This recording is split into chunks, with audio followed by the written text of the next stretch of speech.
Hello, friends. Welcome to another exciting episode of Snap Judgments, your favorite and the only Marvel Snap podcast you listen to. Let's be honest, I've never heard of any others. Have you? I am joined today by my friend and yours, the host with the most. It's Nick the Greek Geek. Howdy, Glazer. How are you this week? I'm sleepy. How are you? Sleepy as well, but otherwise Well- good. Outside of, having car troubles for my kids. But other than that, that's fine. It is 8 p.m. for Nick the Greek Geek currently, so naturally he's exhausted because he's usually still well asleep at this time. He goes to sleep Hey, at now. like 7 a.m. and wakes up at like 10 p.m. He's got a wonderfully healthy body clock. Perfectly healthy. My circadian rhythm is to be desired and wanted for. That sounded worse than it did in my head. So I'm just gonna shut up. He's really worked on that circadian rhythm with his Kegels. We are also joined by the great Lufku, Lufku9 on Twitch. How you doing, Lufku? How can our wonderful friends find you, and what kind of content do you make?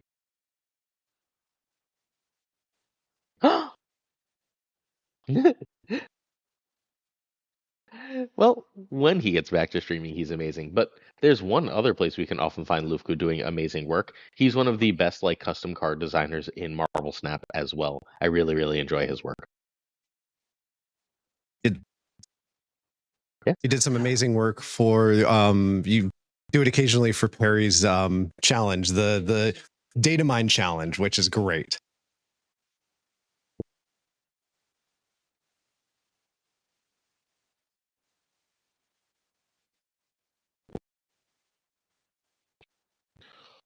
We are also joined back by unpopular demand.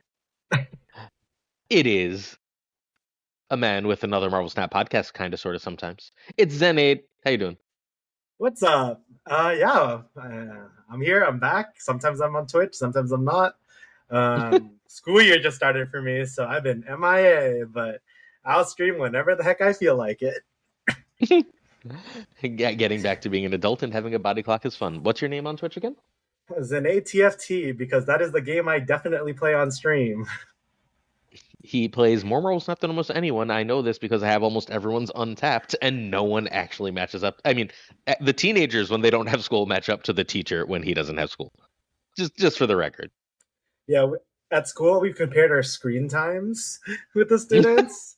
They hit me at 14 hours. I was like, because they were like, damn, I got 6, I got 7. And I was like, yeah, you guys got nothing on me. You're soft children. I know. Numbers are rookie numbers. Yeah. That's what I'm saying.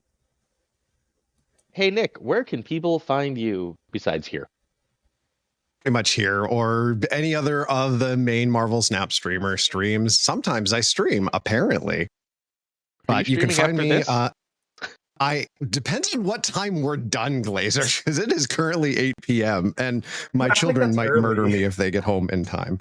Oh, it's early for me. Don't worry, I'm not going to sleep, but my children are going back to school next week, and my other daughter is home. So if I don't hang out with them, I will pay for it in ways that I don't even know. They will devise something, I am sure. I don't want to know. I want to ask, but then I'll know, and I don't want to know. So it's a really complicated situation. What's your Twitch name? Nick the Greek Geek. It's DA instead of THE because I made some terrible decisions. I actually thought about this on my walk today. I was just like, I need to figure out another solution because every time it's like, what's your name on Twitch? And I'm like, I don't want to give it because I got to explain the DA and it drives me crazy. So I need to figure something out. Any suggestions? Leave them in the comments, please. Lufku used to have an underscore after his 9, and that underscore has since disappeared. So maybe you should just be more like Lufku.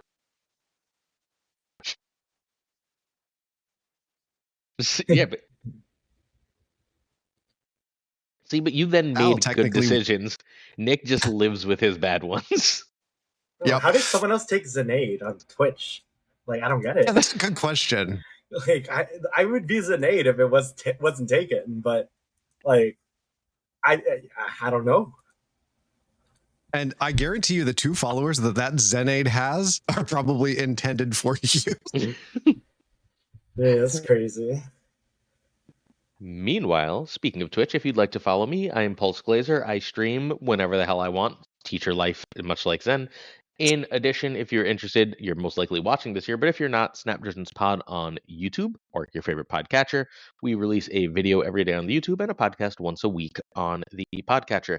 Before we go forward, I want to apologize for no episode last week. This week's topic was supposed to be last week, and then for whatever reason, we got the OTA real early, and I realized that it would be a moot video immediately after, and I might accidentally convince someone to buy a card like Fenris Wolf or Cannonball when I'm not sure that they should anymore. And I felt like if I had released that podcast saying, "Hey, Fenris Wolf is one of the top 5 2-drops in Marvel Snap," and then you bought it, and then it was a 3/4 this week, I would feel very bad. So we didn't do that. And instead, we're just going to do that topic this week, and we're going to be very speculative because the meta is like 3 days old. All good? All good. Okay. I have to go to the right spot to change slides. I cannot change slides from here. All right, since we missed last week, Fallen One. Fallen One is a 5/5. It is a Series 5 card that came out last week. It is on reveal, set your max energy equal to this card's power. Lufku, tell us about the Fallen One. What do you think of it?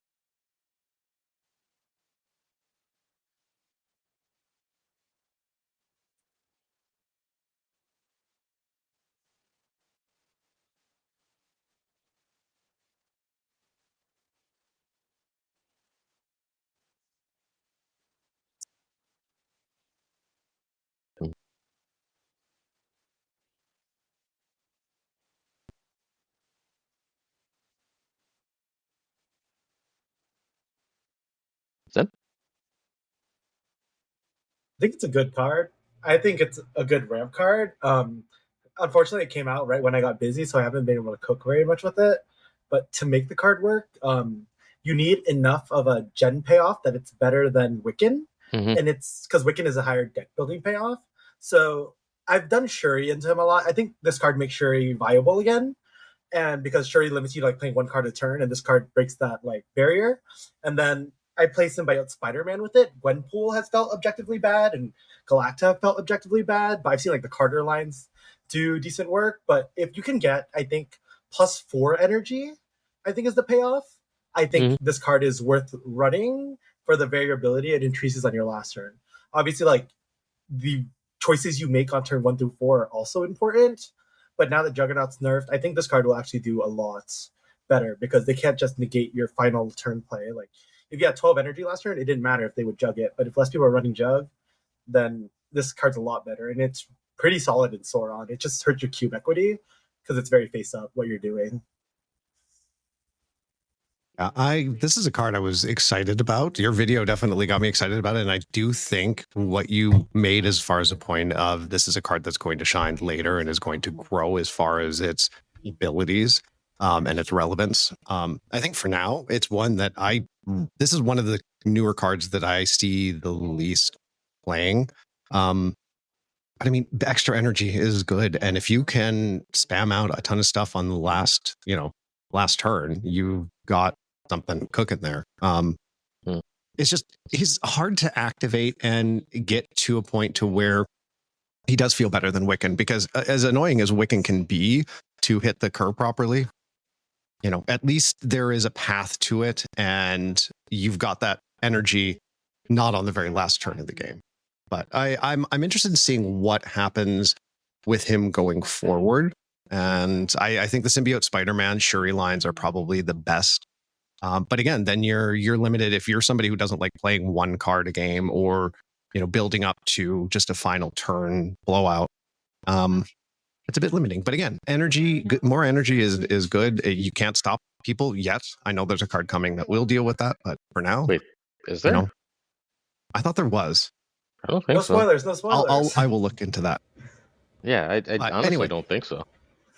I think people just aren't good enough at deck building to make Fallen One good right now. So I'll just give the core, which is play Surge, Shuri, Symbiote Spider-Man, Fallen One, 4, and then try to make a deck around that. Because I just haven't had enough time to actually grind my 400 games. The problem is Symbiote Spider-Man sucks. Oh, but 12, if you get 13 energy on turn 6. No. When it works, it's amazing. It's just the easiest thing to disrupt in the world, right? Like any movement of like a cheap card in that lane or like a Red Guardian, and you just you're blown. You don't just lose, you're blown out.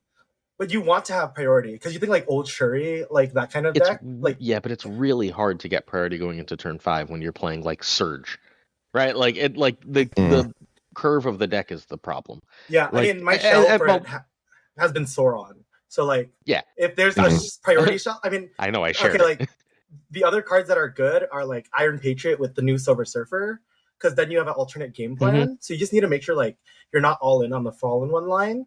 But I think there's a deck there with IP, Surfer, Shuri, Fallen One.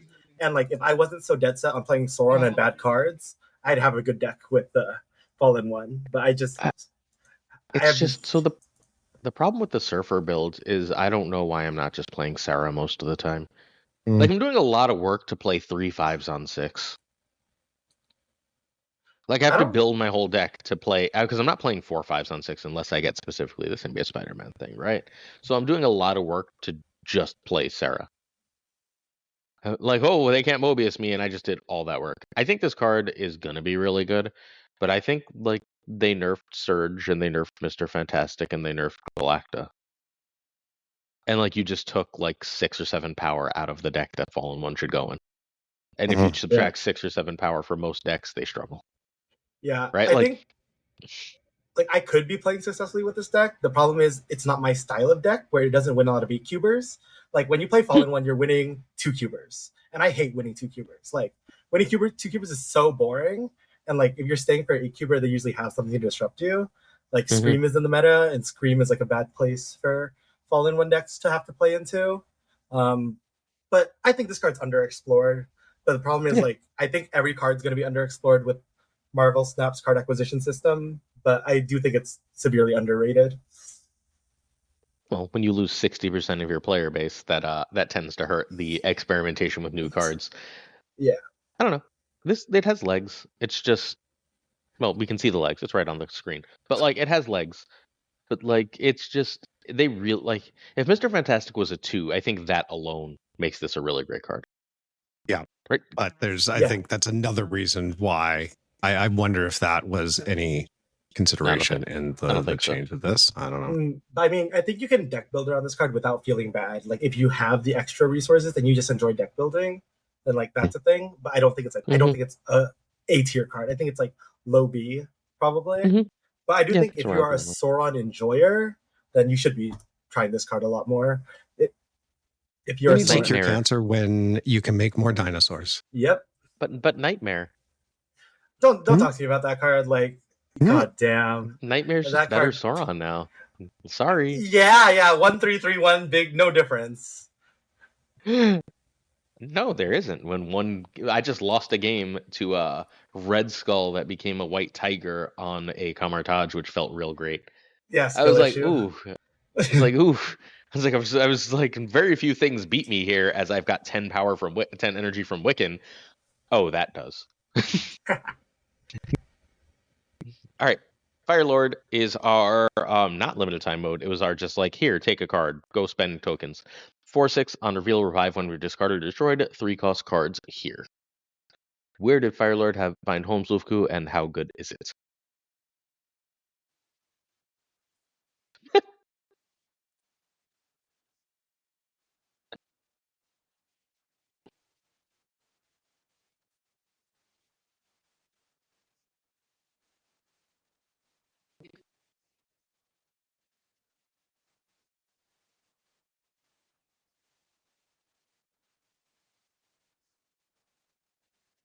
Fair.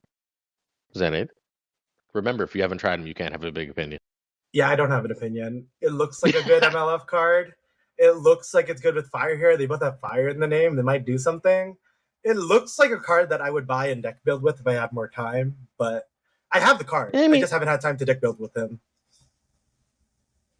Nick, I have thoughts if you don't. Don't worry about it. Yeah, no, it's a card that I got right off the bat. I have not even touched. I've actually, when I was going through this, I was like, oh, right, that card came out too. I don't know. I mean, bringing back a Gambit's kind of cool. I'm not drumming. I didn't do it. I mean, no, it's NA. It's not me. Yeah, that makes it's not me. That tracks. Oh, it was Lufku? Someone was drumming. I was just going to automatically blame Zenade. All right. Zenade also could potentially be trolling you, so let's be realistic. Anyway. That's fair enough. Wait, none of you would played think this it would card. have some good homes. We don't have to speculate. I played it. Yes, fair. But I'm just also trying for people who haven't tried it. Like, you would think it might fit in a discard or destroy deck. I just don't know if it's that's the problem. Then where do you play it? It fits in occasional weird Phoenix Force shells. Oh my god, I'm gonna murder somebody. Oh, is that typing? It might be typing. You can see. Oh, see young the man. Border light up. It's not me. I'm gonna fight. I'm gonna fight Lufku. All right. It's okay. I don't care. I just got mentally lost. All right, no, it's really good in occasional like Phoenix Forcey stuff. The Phoenix Force decks that want to use the like 2 or 3 times Cassandra Nova or Sage plays. Those are perfectly fine for Firelord. The other home is the weird, like, I don't think it like super needs Firelord, but the weird butt deck is one of my favorite decks where he's basically like doing build your own Arishem, where it's just like discard Helicarrier, use Agent Coulson, and then use Quinjet and Corvus as like your extra energy, and that you've built your own Arishem, except you didn't have to have a million cards, and like they're all in your hand. Yay! If you can think on your feet, you win a lot of games of Snap. I love that deck. I think that deck is absolutely awesome.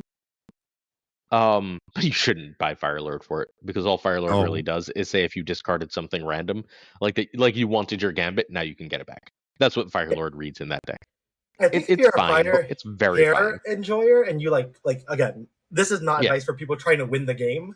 This is for people, if you like to put cards in a deck, and one of those cards is Firehair in that deck, then you could possibly justify buying Firelord.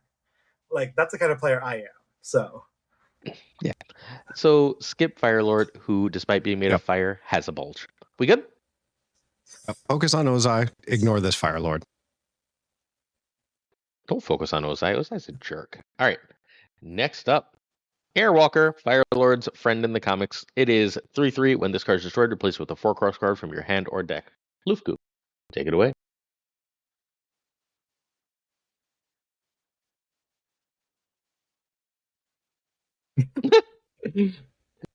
He's like, fuck these new cards, they're trash. Yeah.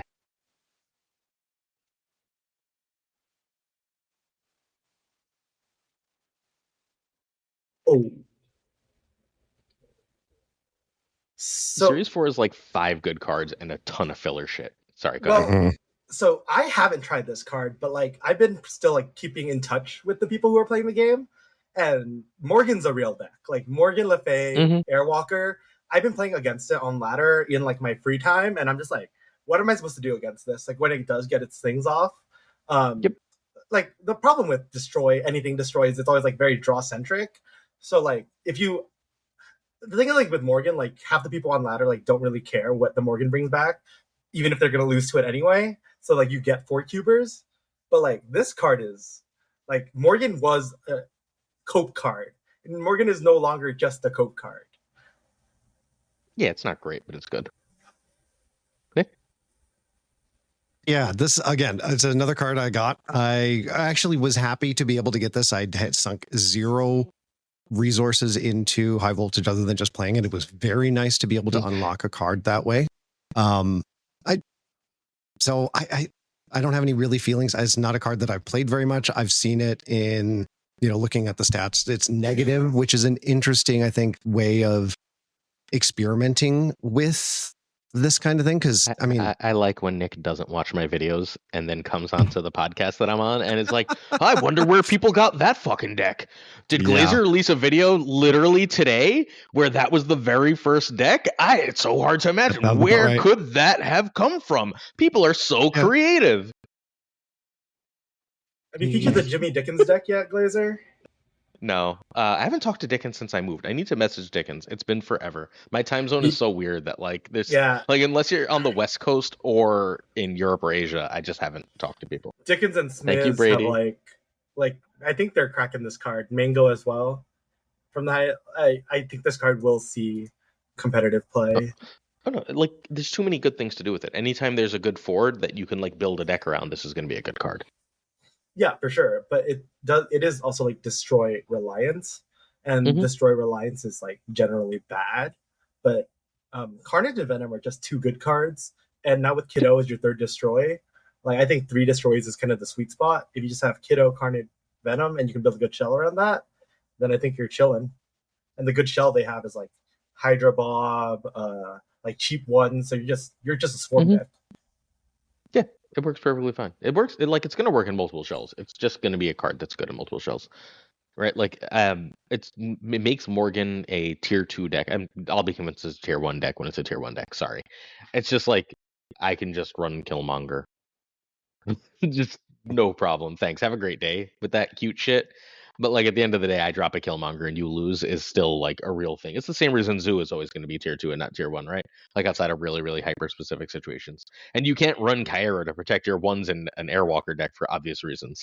Yeah, I think the cool thing I've seen is Bucky and Uncle Ben. Yeah, I've seen that too. Like make appearances, so like you can't really interact with Bucky and Uncle Ben when they're being destroyed. And like if you Kiddo your Carnage and then you play Airwalker, or you play Airwalker Morgan, like get some destroy off that, you get like a 2/9 that like destroys something, and all those cards you can't really interact with because they're just under the Shang-Chi threshold, and it's pretty cool. It's pretty cool. Like yeah, I know. I literally just beat that deck right before we started recording. It is like you must be like S tier decks. Yeah, this is a good deck. I'm not saying it's a bad deck. Every time I say a deck is like a good B tier deck, people are like, that must be garbage. It's like, no, Negative is a good B tier deck. These are all real decks that are good and you can effectively play. Like your Sauron decks are largely good B tier decks, right? Like they're not fucking the stupid Fenris Wolf decks of last month. And I don't want to give the people the impression they are. They're not they're not end of turn bullshit levels of power, but they're still really good. That's a fine place to be. That's a fine place to exist. That's where the majority of decks, like good decks in Marvel Snap, exist. And Morgan was a haha, I'm a memer card until Airwalker came out, and now it's like semi-legit. Airwalker's also pretty damn good with Negative. You literally just run Airwalker and Carnage and nothing else, and get free wins sometimes. I had a decent Morgan deck before with insane stats in High Infinite. Like Father Newman was up there with me on it, but then other cards came out. Yeah, it wasn't holding its place in the mantle. Other cards came out. Exactly. But then other cards. The creep is real. So other cards came out, OTAs happened, people realized that you were snapping on turn 1 every game and they shouldn't just retreat. Yeah, and lots of things happened in this situation to make that Morgan deck less good. You snap me, and I'm like, sure, that's cute. Let's see what's actually happening this game, because that snap was coming whether the hand was good or trash. No, you'll never understand why I snap. No, because sometimes you snap because your hand is really good and you have a combo, and sometimes you snap because you don't want me to play the game and you want me to run, and sometimes you snap because you really, really just hate playing for fewer cubes. Yeah, that's the big one. I just snap because I'm bored. So like between the three of those, when you snap me, it means nothing about the game state that is readable or tells me anything. So it's like, all right, I guess we're just playing a game for more cubes. So be it. That's exactly where I want you to be. I've got you right where I want you. And then you're not going to snap, and I'll be so confused. All right. Airwalker is good, and you should have gotten Airwalker for free when you could. And if you don't have it, you're probably going to regret it. Don't spend tokens on it necessarily yet, though. Wait for the crack deck. There's like gonna be Jet's gonna eventually decide to break this. I think it's getting broken currently. Yeah, I think that's there'll be fair. a good deck in a week. Yeah, fair enough. What I will also say though is that it technically seems like the strongest card is the one that you could get with the least amount of resources and just time, right? I don't know. I mean, they have the hits or misses. Mm-hmm. But out of the 3 cards that the Series 4 cards that released, I think this is far and away the most consistent currently. What else did they release that was Series 4 this season?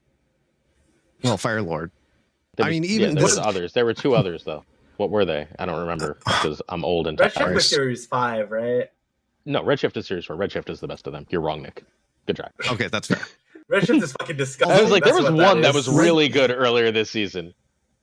The one thing I will say about Redshift is the Agatha decks that talk about walking away with 2 cubes. Like the second they see that coming down. They're just like, okay, I can leave. I'm not going to stick around for a snap. No, because I think I play Stardust and snap back.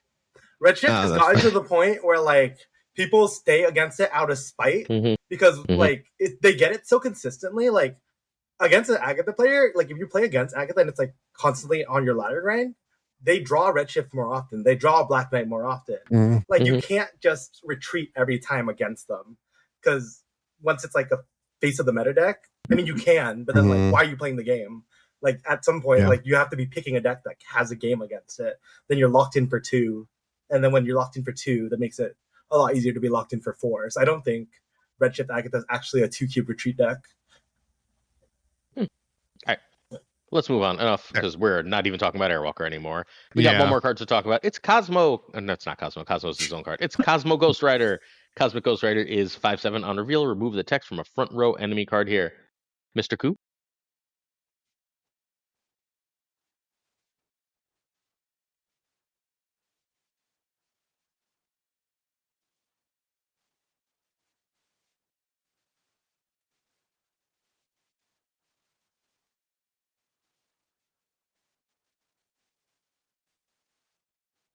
Play Cosmo.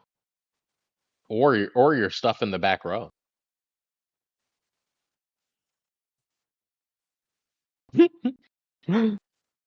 Zed? I don't see this card doing very much unless you're playing against ongoing. Like that's my personal opinion of it. Like the only time I was ever worried about this card was when I was trying splats like Mr. F ongoing deck. Then again, I'm a Sauron player, so like, what is this card hitting that I like genuinely care about? But it seems like they've nerfed like the scaling effects, and a lot of time when you get to like turn 5, the scalers have already scaled, and it doesn't undo the power buff on them. So like, it's hard for me to imagine like people playing like a blank card out on turn 5 that you have enough turn to react to. And I don't think Ramp's in a place where you consistently get this out on turn 4 enough for it to have a good effect. But like, if you ask me the best 5 cards that this card is hitting right now, I couldn't name it. I could. I mean, Victoria Hand, Invisible Woman, First Steps are like 2 immediate ones that are just really, really good to hit. People are still playing First Steps? Yeah. First Steps is really good. People are fucking morons for walking away from it so easily. Like, holy shit, do I not understand what happened there. Like, the deck lost like 4 power, and everyone's like, oh, garbage now. I was winning by 20, but I lost 4 power, so I can't win anymore. But also, like, what? I think if this card is hitting Vickhand, like, the Vickhand player is just bad. Like, Vickhand almost should never be getting hit, and if it is getting hit, they should have like 2 or 3 other Vickhands in that game. They usually have 1 extra, right? They don't have 3 or 4. That's a little silly. I guess I played the Dark Moon Girl version, and that version is just stupid. Sure, but that's generally not the most popular version. 1. And 2, like, Cosmic Ghost Rider is not omnipresent enough that people, even this week, that people are like necessarily protecting their Victoria Hand the way they should. I've blown out quite a few Ironmans. I've blown out quite a few Invisible Woman First Steps. What else have I been I've been blowing out a lot of shit with this. Obviously, Captain Carter is very, very cute. There's someone on ladder who's consistently trying to do Ancient One triple Iron Man into Tribunal, and that's been really fun to say no thank you to. Juggernaut beats that too, though. Even the new Juggernaut. Sure. And I tend to run both in the same deck, honestly. But Cringe. Yeah, with Negasonic, because people are just not going to run good cards. I will. That's fine. But there's a whole this hits a lot of stuff. And the thing about 5 and 6 drops, right? Like, think about Galactus First Steps. Galactus First Steps is like often a 6/20 that sits in your hand and you don't play. Right? Like, even as big as it gets, a lot of the time for 5 and 6 drops, you just don't play them because you have multiple options at the end of the game and you're only playing and you're only playing 1 or 2 cards. So like Cosmic Ghost Rider is basically says, I'm a semi catch-all for a bunch of shit you would otherwise just lose to. And I give you snap equity in those matches. Like Stardust in a deck that would just like where Stardust would give you a problem or just beat you, just go no, because Stardust is sitting alone in a lane, right? Like, there's an awful lot of cards that this is very, very mean to. I think Cosmic Ghost Rider is really, really good. Unfortunately, I think my only caveat, still worse than Legion, but Legion's different than Legion. Different than Legion. Like, I think it's about as good as Legion. Like, I think Legion's probably a little better because Legion's got more cube equity as a general rule. Right? Like,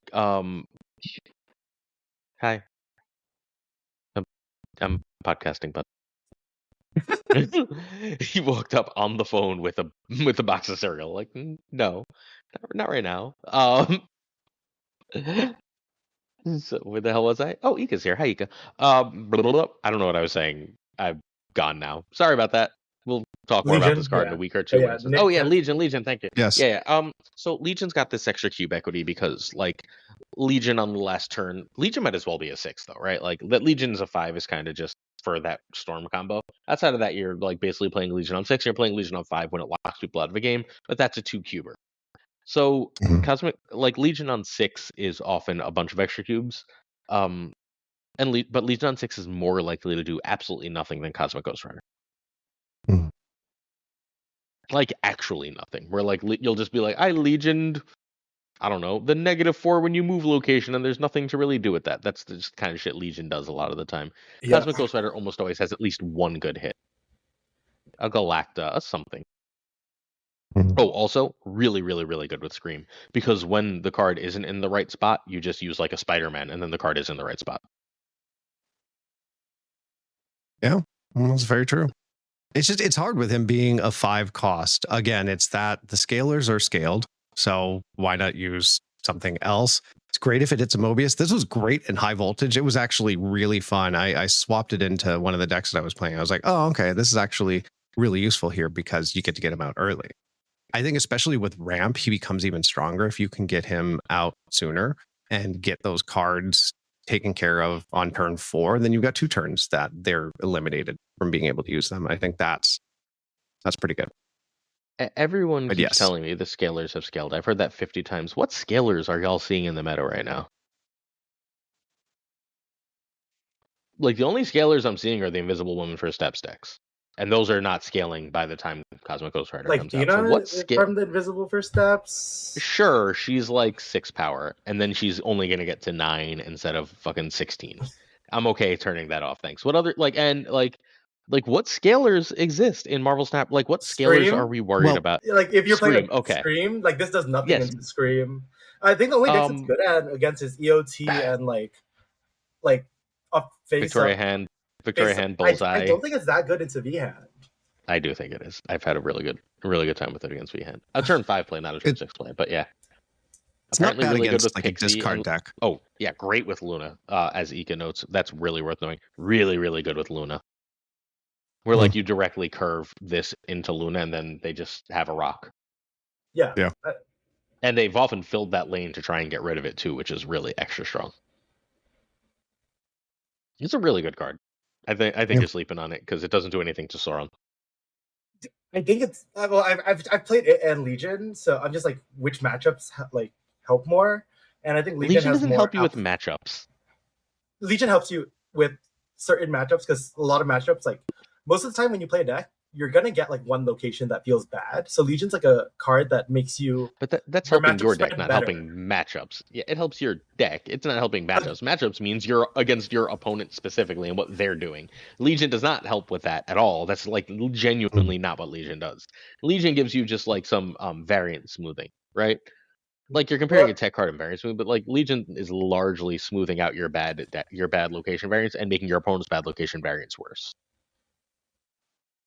yes, and there are some matchups where that's really good into like negative. Uh, what's the other ones? Cerebro. Yeah, Cosmic Ghost Rider is not as good into negative. It is very good into Cerebro though. It's been very solid into Cerebro. Although honestly, just throw Titanian and make Cerebro an easy win. I play Unless Red it's Cerebro Skulls. 5. You play Red Skull set, fine. And then you accidentally realize you nightmared it and you just cry. I don't play Nightmare, so both those problems solved. Sauroned it, whatever, same shit. Oh. Again, he just wants to make more dinosaurs. Mm-hmm. All right, we got an OTA to talk about. Ready? Okay. Yep. Fenris Wolf is a 3/4. Lufku, what do we think of Fenris Wolf?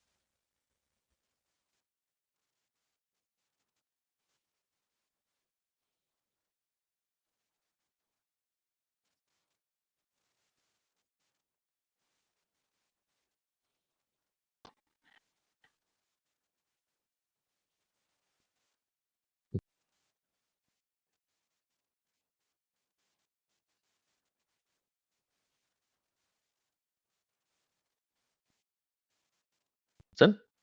I think it's significantly worse just because of the play patterns he used to feed into. Like him being a 2-3, honestly, a 2-2 would have nerfed him even harder because it's a priority card that like synergizes well with Sonic on 3, Gladiator on 3, etc. So like you were getting value just of the curve you were playing him in, and now like there's not very many 2-drops that play well with him. So the curve value you're getting is like if you play a 2-3-4, you're not getting as much immediate value off of Fenris, and a 3-4 also doesn't help you get like priority going into turn 4. And then if you're going into turn 4 with priority and you're playing Negasonic, then you're off curve, right? So the game plan around him has shifted dramatically, I think, making Fenris a lot more awkward to play. It's going to need new support cards, I think, because a lot were in the 3-drop package. Yeah, this is a card that. Oh, it zoomed me back out. The cat under the table started rubbing my foot, and I was like, "What the fuck is that?" So I looked under the table, and then when I popped back up, I was like, "Zoom." All right, sorry about that. Go ahead, Nick. Yeah, this is not a card you're not going to see very much. It's tough because you're right, where it fit perfectly in with a curve. You play him on 2, you play Gladiator on 3, you potentially get a big old card coming out of that depending on what you hit.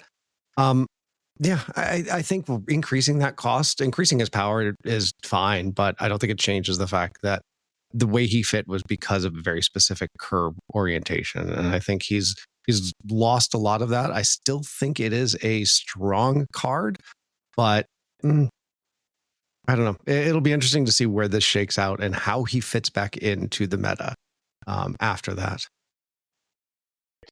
He sucks. It's like a bad card. There's no curve that works with him. Sorry.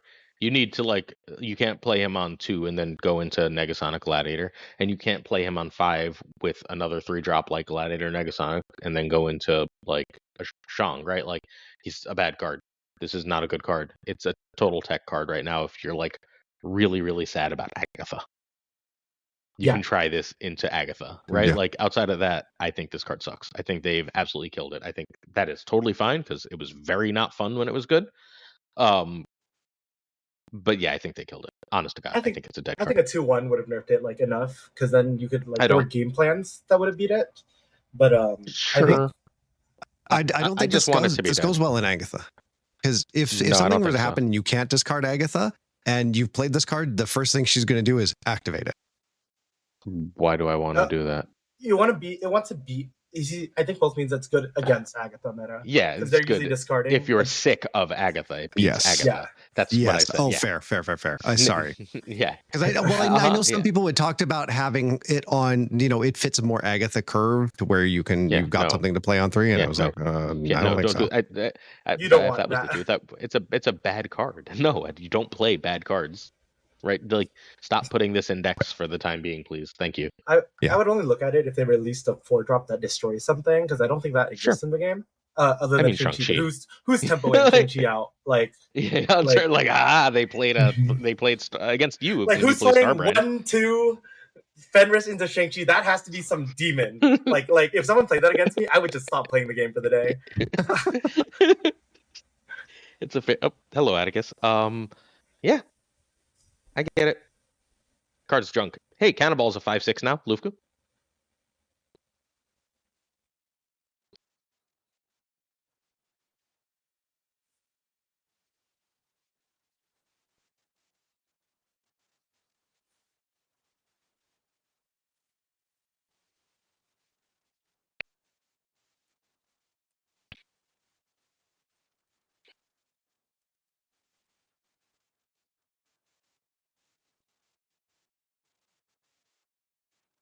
It's a lot easier to play around this Cannonball card nowadays, because I think when you played Merc Cannonball, you had to beat +10 in a lane.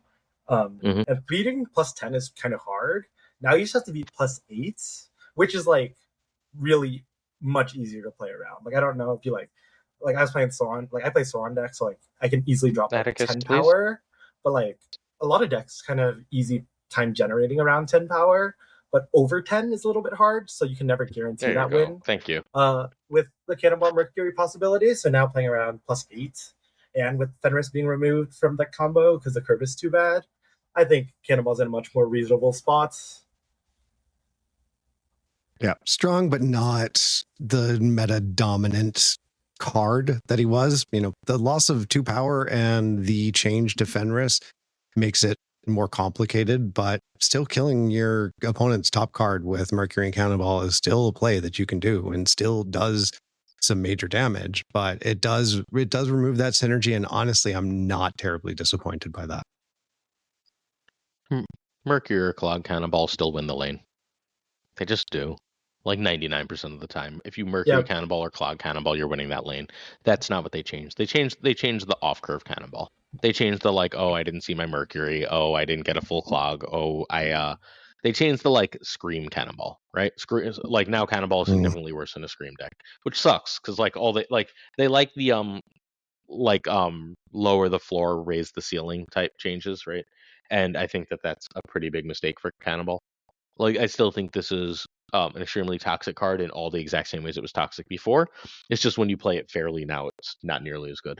And I think it was a really cool fair card when there was no Professor X and there was no Mercury. So it's kind of lame as shit that they changed it for that, but that's the life we live in. And imagine if they just didn't have Mercury move as well. I mean, Mercury needs to not move, except I think they're scared of they've done a lot of things that makes me think that they're scared of their own Sparky. Yeah. I think Cannonball, I was on the camp that Cannonball is more problematic than Mercury because it's still 5-8 win a lane. And you don't need Mercury for to say 5-8 win a lane. 5-8 reduce the game to at most to 50-50. So now it's 5-6 reduce the game to a 50-50, right? Well, no, because it's way easier to play around +5 power in a lane or +6 power in the lane than it is +8 power in a lane. Now they can play Cannonball in the lane and you can reasonably play around that and also win another lane. So now it's it's not going to be a 50-50 very often. I think you're overestimating that, but we'll get to that when we do top 5 cards. Juggernaut is now a 4/5. Lufku.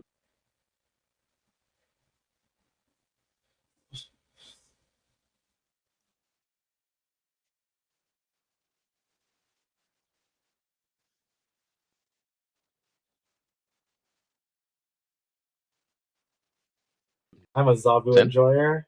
I will find there is a deck that I have in mind, but like I said, I haven't had time to go on my 400 sample size game streaks. You could just play 50 games and send it to me, and then I'll get the other 400 games for you, and you'll have your sample size. It's not actually that hard. Oh, but I mean, when I stop playing the game, if I'm not playing 30 games a day, I get to really bad habits, and I don't really think about the game. So I need to be on my grind set. I think he's bad. Okay. He's really bad right now, but I think there will be a home for him eventually, and people will hate him just as much when people find that home for him. Mm-hmm. Yeah, it's the big synergies that he had, Iron Patriot, just disrupting various combos on specific turns, he just doesn't do anymore. And he's a 4 cost.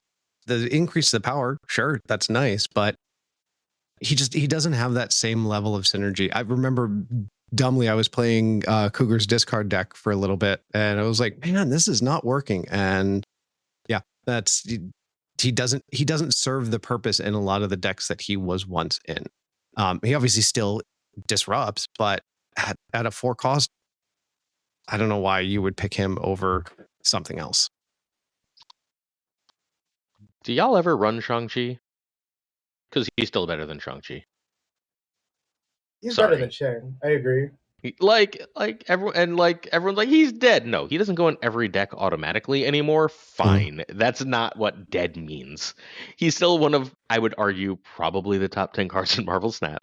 He's still completely fucking insane. He still basically says, if you can close up a lane on the second to last turn, I win on the last turn of the game.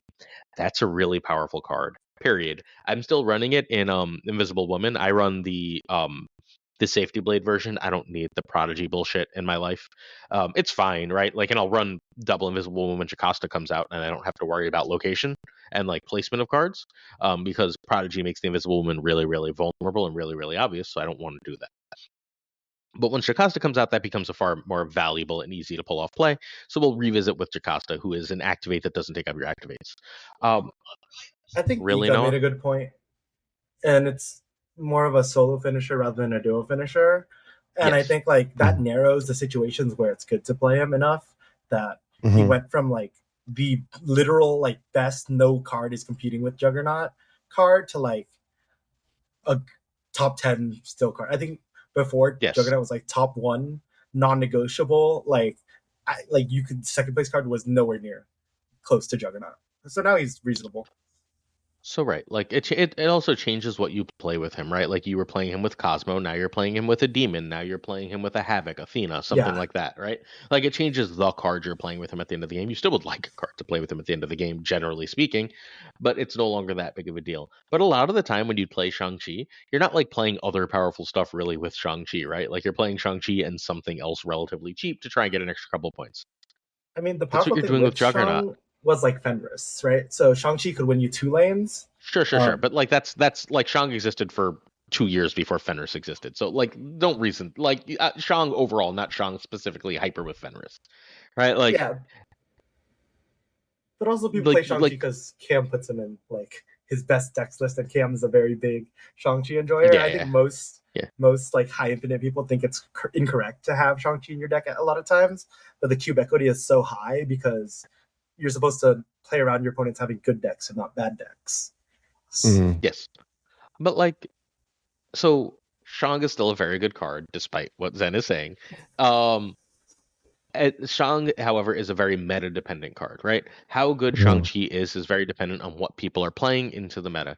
If people are all playing Sauron decks, then all of a sudden Shang-Chi is really great. Hence Zene trying to convince you to not run Shang-Chi, by the way. This is him metagaming you, just if you weren't aware. But almost regardless of what the meta is, unless it's like hyper specifically a Thanos meta, Juggernaut's going to be great. He's a better Shang-Chi. Like he's a lane winner unless opponents start going super big on points. That's a card you want in decks, period. Also, he won me a game on turn 4 the other day just fine, right? Like he still does plenty of like, oh, I played him on curve. There's worse things to do than play a 4/5 that like your opponent's clearly relying on synergy X or strategy Y, and you can just be like, no, you're not. That's still perfectly fine. I think he's still, and I always thought this, he's not an easy card to use. Knowing when to use him, this has actually limited him in the fact that he isn't something that you can just toss down on 3 and hope to, hit at that point.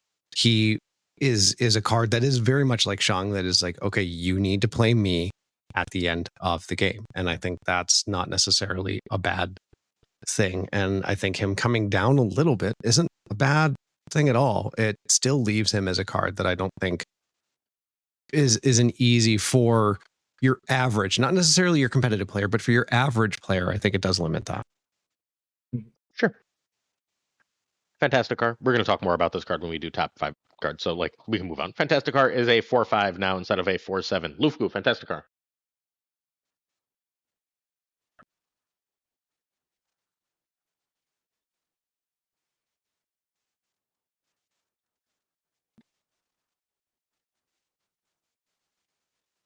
Mm-hmm.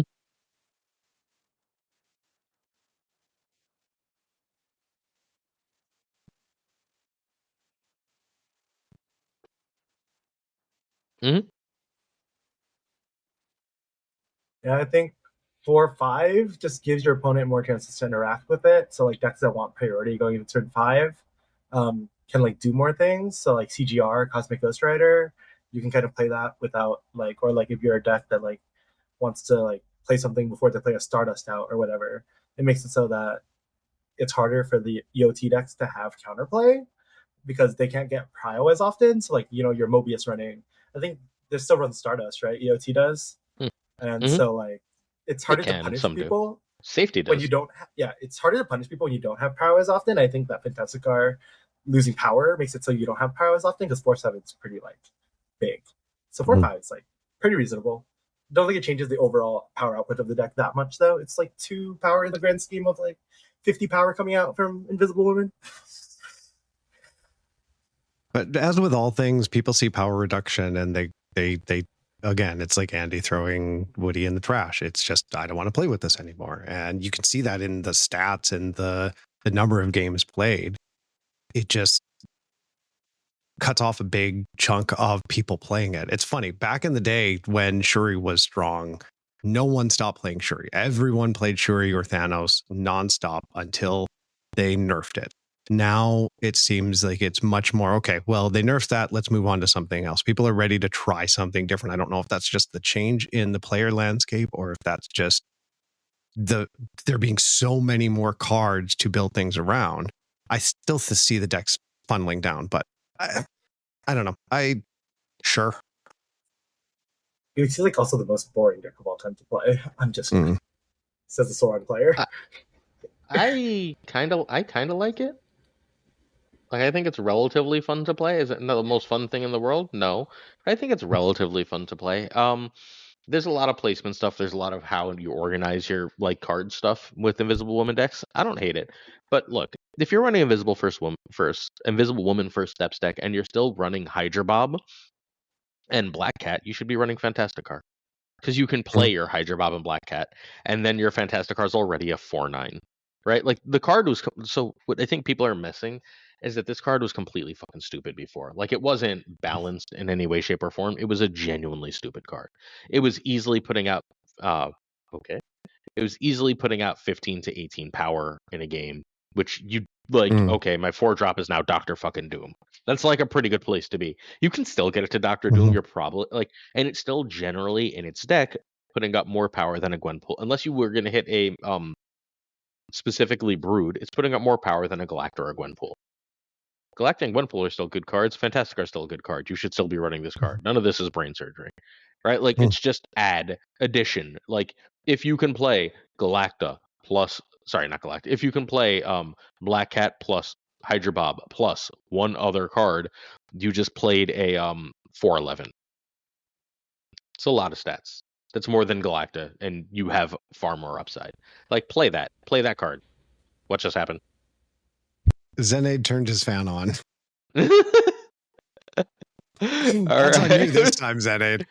I was like, is there an airplane? What just happened? All right. Yeah, play Fantasticar in your end of turn decks. Don't play it in other decks because it obviously says end of turn on it.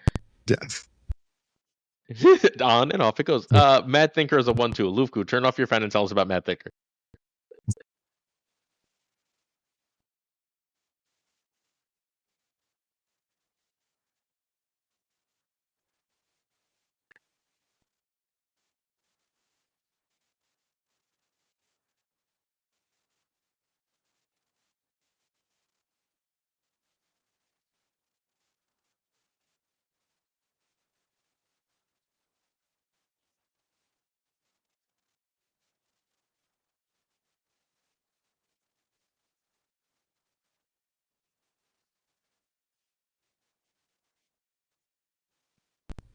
He's mid as fuck. Matt Stinker is what we call him, Matt Stinker. But I think it's just because his archetype doesn't have that much support. If you think about like the play patterns, him on 1 like makes your hand smaller.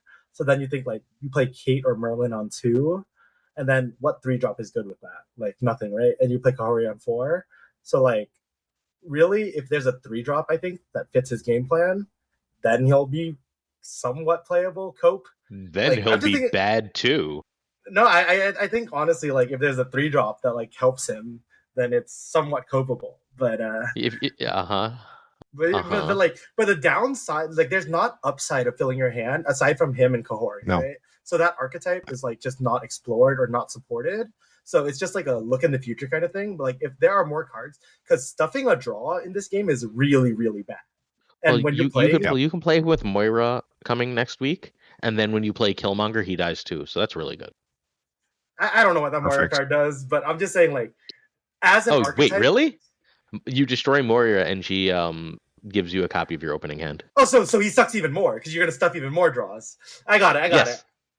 But, like, the thing is just, like, yeah, he's stuffing a lot of draws. And if there was a good payoff to stuffing draws, then this card might see, like, but there's no cards that, like, do that. You know what? I'm gonna make this go quickly. Shrug. Yeah. Fuck this card. Thank you. Why do I don't know why there was more than one sentence about this from anyone. It's bad, and it's gonna be bad until they put the word ongoing on it. Like, if you slap the word ongoing on it, we can have a conversation. Until then, leave me alone. Nightmare is now a 3-1 Lufku.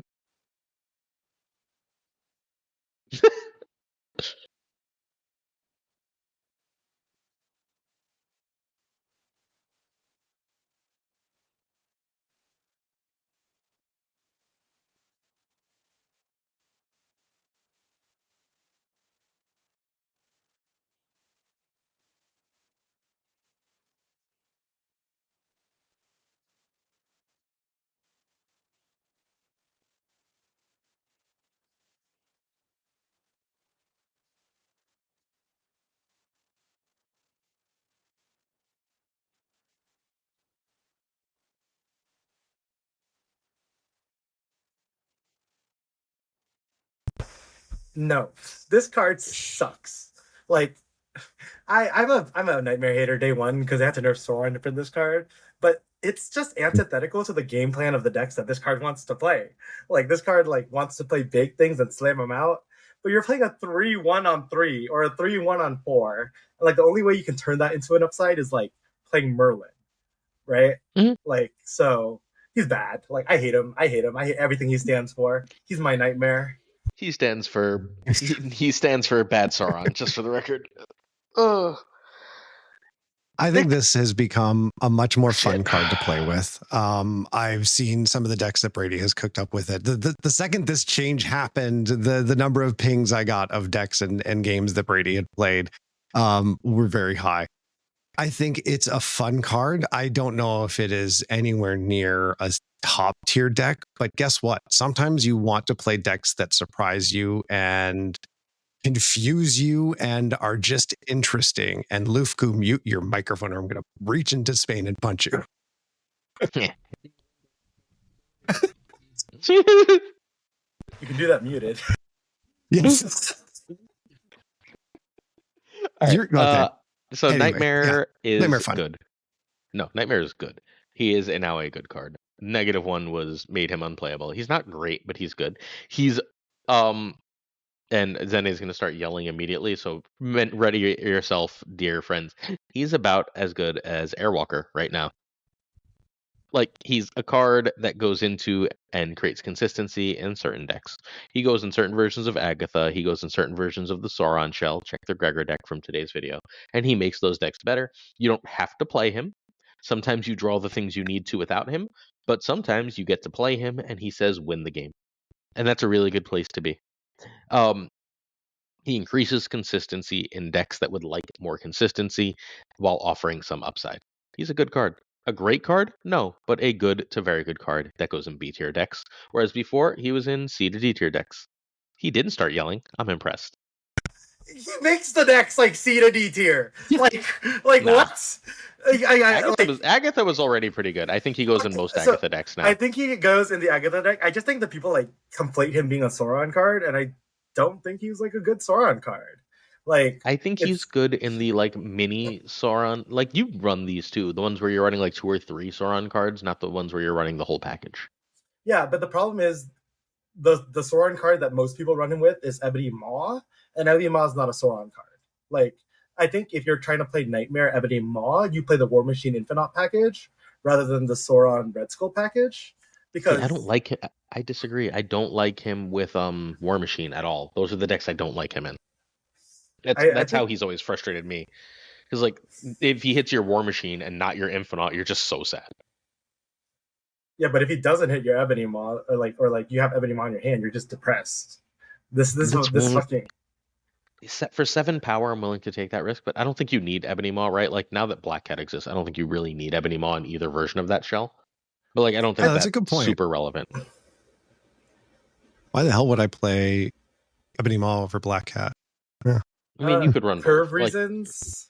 I think is the biggest thing. I guess that's fair. And I think power break points are a real thing. 7 versus 5 is pretty big. That's a real power difference, yeah. But so Ebony Maw is a pain in the ass to run. I think Ebony Maw is more of a War Machine card than Nightmare is. Yeah, he's definitely more of a War Machine. I'm just saying Nightmare Ebony Maw is cope. And I just Ebony Maw was gonna be my the reason why I'm really heated about this is Ebony Maw was gonna be my second mastery level 30 card. Like it was gonna be Sauron, then Ebony Maw, and I just had no reason to invest. And I don't want Red Skull to be mastery 30 because what does it say about someone having Red Skull mastery 30? You know, like that's not the kind of messaging I want to be sending out to people. So what, I have nothing to spend my splits on. I'm splitting. Yeah, you do Starbrand. Starbrand is in every deck you make. Every deck you make has Starbrand in it. Just I don't have enough variants to be close enough, so I'm splitting Sauron for like the 80th time. Spend the money instead of buying $150 in snacks every week. There aren't enough Starbrand variants out. That's the problem. All right, Red Skull Enjoyer. Let's move on to Silver Surfer First Steps. Silver Surfer First Steps now goes to a 3/5. Mr. Koo?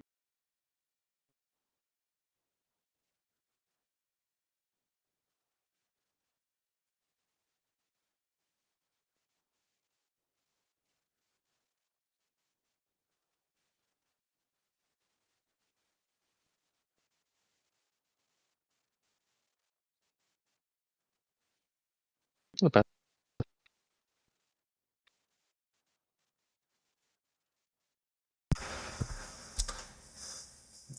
I think the card's underrated, but I think it's underrated because people couldn't again, every card's gonna be underrated when it's paywalled or gated, right? It's just the symptom of when games have more people playing things, that thing gets explored more and more synergies are gonna be found. The disgusting thing I use it for is just Iron Patriot, because now that Juggernaut's not a thing on 3, this into IP, and if you have a 1-drop Makari something going out, I'm gonna admit it. Whenever I climb to top 20, top 10, I'm just an Iron Patriot abuser. That's what I am. And Silver Surfer makes it easier to use Iron Patriot. So decks that inherently have IP synergy, V-Hand decks that can get early prio, Sauron decks. V-Hand and Sauron are the two things that come to mind. I think it's overrated I think it's overrated in Surfer, but yeah, I'm not as in touch with the meta. But those are the two that just I can fling off the top of my head.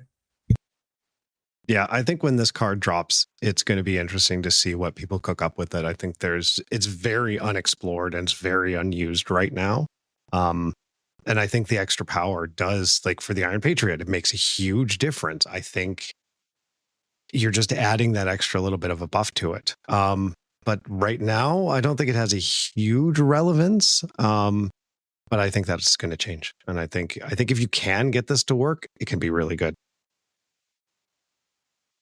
This card is incredible. This is Nocturne. This is what we just saw, and no one's realized it yet. Nocturne went from a 3/5 to 3/4 and became utter trash. This went from a 3/4 to 3/5 and became one of the better cards in Marvel Snap. Wiccan, Sandman, Iron Patriot, Zero I like better than Sauron specifically, right? Yeah, I played N0 with my Sauron decks. Yeah, I know. I shared it. The drawing extra cards with Thanos. Just there's a million different uses for this now.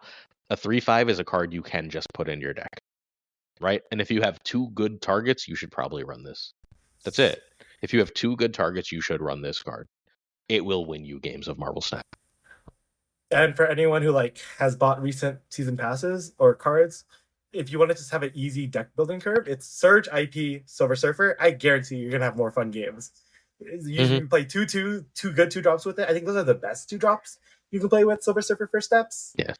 And then good luck. Enjoy your games. It's super fun playing this card. Yeah. It's really, really, really strong. I think this is genuinely super great right now.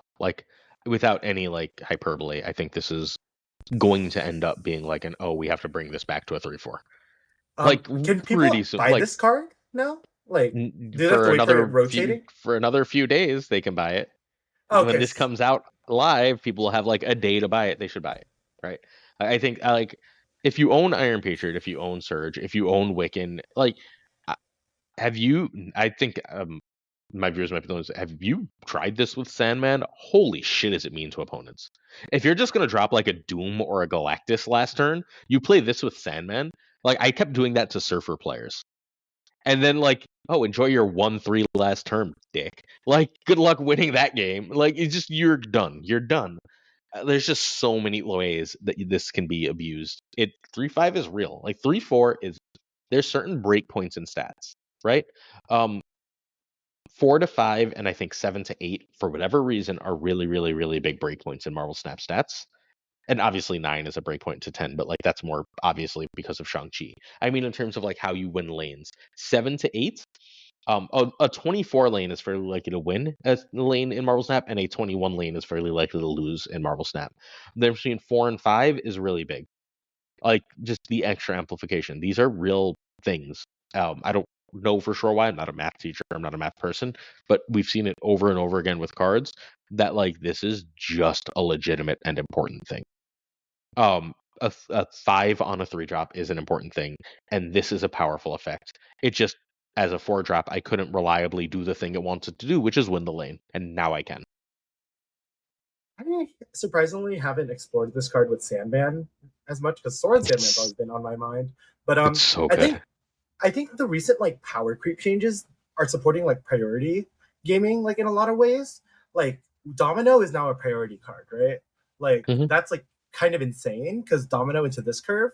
So I think like priority like gaming has been carried by like Fenris Negasonic stuff. But now like getting priority so people can't interact with your game plans, like when you have a lot of energy, when you have a Sandman or drop, I think like Silver Surfer supports those game plans. And yeah, most people aren't good at like priority gaming, I would say. So I think it's really fun. I think it was honestly already good at 3-4, and 3-5 is well, a lot of it was it's not good with Juggernaut, right? Like it's particularly not a card you want to copy Juggernaut with. And Juggernaut was in every deck, and that would really screw it up sometimes. Yeah. So like now that Juggernaut's not in every deck, or is more of a last turn play, that really improves it. You don't like Shuri with it, Pulse? No, I don't, because that's 8 power. If I'm trying to trigger it on the next turn, I think that Wiccan has 6 power, not 3 power, is a fairly big deal. It's a guaranteed win one lane. I think maybe if you get the whatchamacallit, right? Like if you win the Shuri lane, because like what playing this with Shuri says is like when you play this, because this is alone on a lane if you're going to try and Shuri it, generally speaking, right? Because otherwise you're not getting the full benefit. That's 8 power in a lane. I can usually beat 8 power in a lane by turn 4. Yeah, that's why I played in this Sauron shell. It functions differently because you run Lizard. You run Lizard, you're an IP. You have cheap cards that you can play on the last turn. So if you're not winning the Shuri lane on the first lane you play Shuri, you can win the Shuri lane on the second time. And then like they chain your lane, and then you can drop like a Lizard or whatever. Yeah, you drop a Lizard under it, exactly. Or even just a 0 is enough. That makes sense to me. I don't love it as like an outside of that concept. I'd much rather play like a Wiccan with it. I want to play things that just make you have to really, really invest in a lane, right? Like that's sort of my goal on this. I don't want you to be like tech carding my lane. I want you to be investing in that lane. I want you to have to put real points and real power in that lane that I can then go over the top because now I've done this broken thing. It's good for like the Fallen one line. And I think like it's insane for the Fallen one line. It's really, really good with Juggernaut too, just for the record. Like really good. Like Juggernaut, like Wiccan and such. You're like, oh, they've got that extra energy, and then you're just like, okay, well now I've got all this extra energy, and Juggernaut's still broken, except now he's got 5 power. Thanks for the cubes.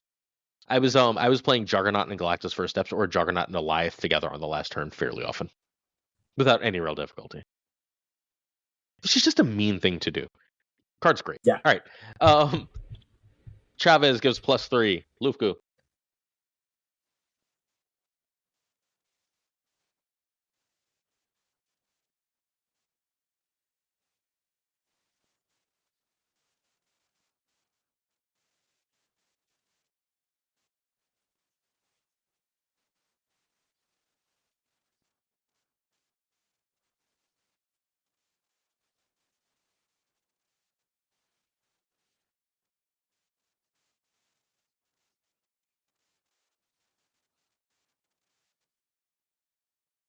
I think it's generally pretty good. I think like if your deck wants a 1-drop, now Chavez is in the conversation for a 1-drop. I just think like not that many decks like want a 1-drop or play it like appropriately, but I think like I'm seeing it in like taking the place of like Spider Hand sometimes. I'm seeing it like Mostly taking the place of Spider-Ham where Spider-Ham was. Um, it's seeing some people attempting to use it in bounds, but I don't know if it goes in like buff decks per se. I just don't know like which I can't articulate which decks want one drops specifically, but if you want a generic one drop, I think Chavez is fine. It's like old Zabu 1-2 like levels of fine, but that like it's like playable. Muted. Nick is muted. Still muted. All right, I'm going to talk. I was unmuted. I'm unmuted now. I think it's always nice to have early cards get those buffs, and I think having her go from that +2 to +3, I don't think it's going to make her a meta card, but I think it makes her better. I think it makes her a stronger card for early players. I don't think it changes much. I'm interested in seeing what will happen. Maybe one day Bounce will come back and be able to be strong again, and maybe this will be a good card for that. But yeah, I don't think this is huge, but I'm happy that they're updating earlier cards. So this was in a meta deck like a week ago or a couple weeks ago, and everyone seems to have forgotten about it.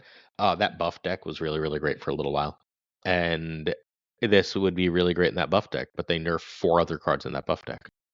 They nerfed Surge, they nerfed Galacta, they nerfed Gwenpool, they nerfed Mr. Fantastic First Steps.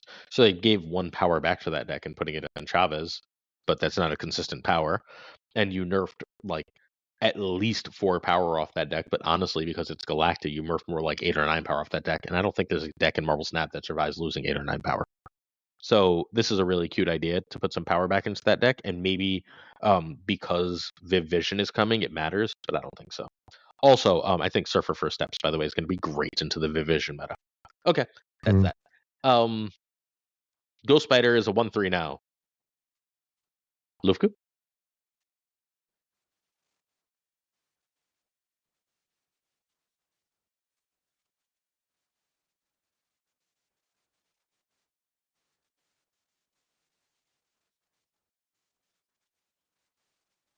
Mm-hmm.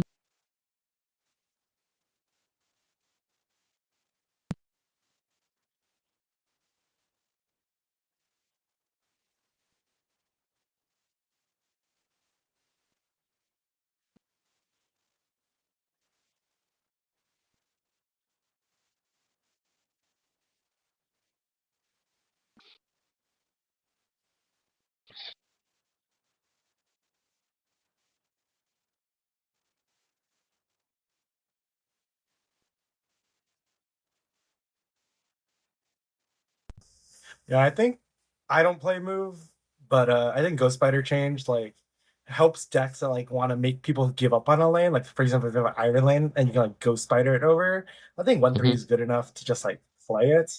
I think it's good for Red Wing purposes. I like a 1/3 and a 1/2. Like 1/3 is like A tier of 1-drops, I would say. Like I'm always trying to like figure out a way to like slot those cards in. And so Ghost Spider just became a lot more slottable. So if you see a Red Skull getting Ghost Spidered sometime in the future, just know that. Second dinner. Thank you, Michael Majors. Yeah, I'm on board with this. I think Ghost Spider was relatively underutilized outside of the very exclusive move shells. Maybe this brings back more Red Wing stuff. I'm happy with it. It's a power buff.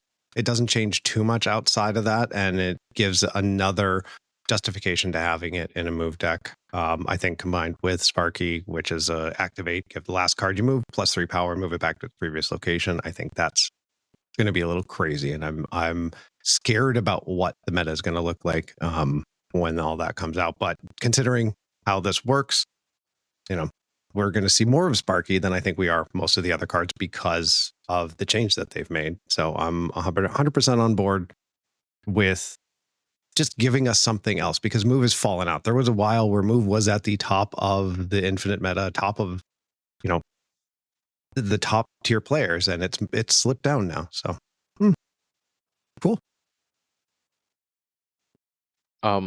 Everything that Zen said about America Chavez, I think, is true of Ghost Spider. This is the generically good 1-drop that you just shove in some random shit. I don't need to do anything fancy to make this a great card. It's a 1/3 that repositions my power where I want it at the end of the game at the cheapest rate possible with real stats. I think that this is genuinely fantastic.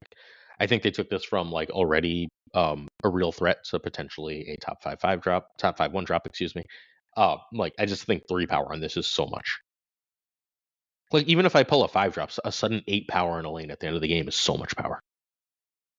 Right? Like there's so much to do with this. There's so much to like about this. I'm all about this card. You can use it with Silver Surfer Shuri. Like you play a small card on that Silver Surfer Shuri lane, and then you pull it over. Can. I'm telling you, you're gonna see me ruin some people's lives. I'm trying to find ways to get EQers. The one person running Ghost Spider in a Sauron shell. Honestly, it's not a terrible idea. It's not a terrible idea in a Sauron shell.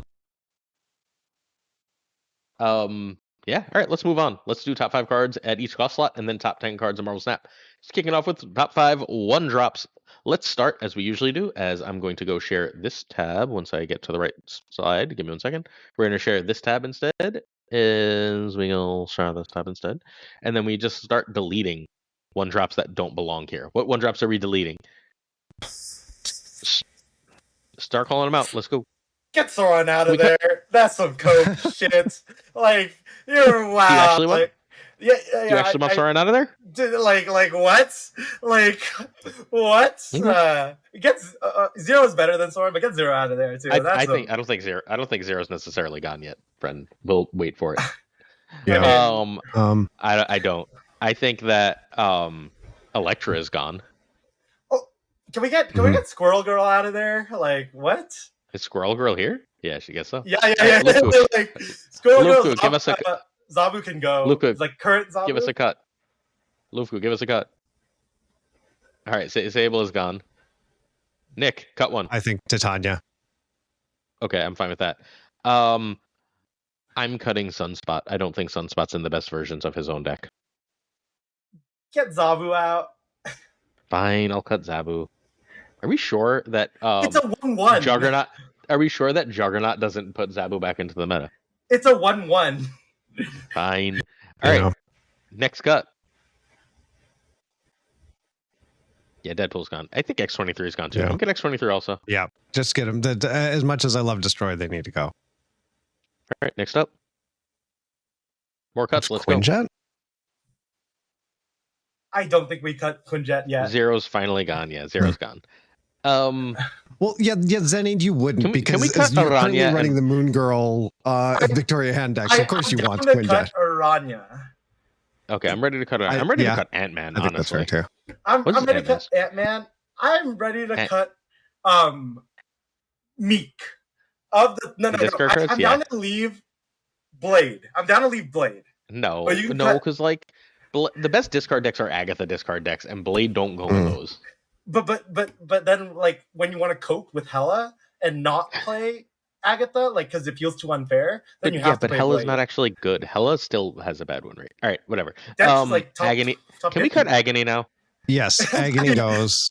Wait, 1/3 buff? It's so good though. I think it is good. It's also not top 5. Is Ultra 1-drop now? It is, huh? Yes. Get that guy out. We can keep Ghost Spider. All right, and now we're down to the real contenders, I think. Yeah, I think Black Knight goes. For the top 5, Black Knight doesn't fit in the top 5. Are you sure? I think Black Knight might be because of Agatha. But is that enough of a reason to be a top 5? Hood and Nico remain 1 and 2. They're making. Yeah, absolutely. I think Nico is. We'll argue about what order later. Let's save that. Okay. Because that's always the fight. I think Black Cat makes it right now. Stays it. No, I think Hydration Bob is better than Black Cat. I do too, but everyone's running Black Cat over Hydration Roberts. But it's because the players aren't as good. Like Hydration Bob, like if you actually we can cut Quinjet at this point, by the way. Yes. Really? I think so. It's just one deck. It's really just Vicky Hand. Who can go? Black Knight? Fine. Well, we only have one more thing to cut. Is it Ghost Spider? It's Ghost Spider. We were just trying to hype her up. Wait, why wasn't Chavez on this list at the start, huh? Because she's terrible still.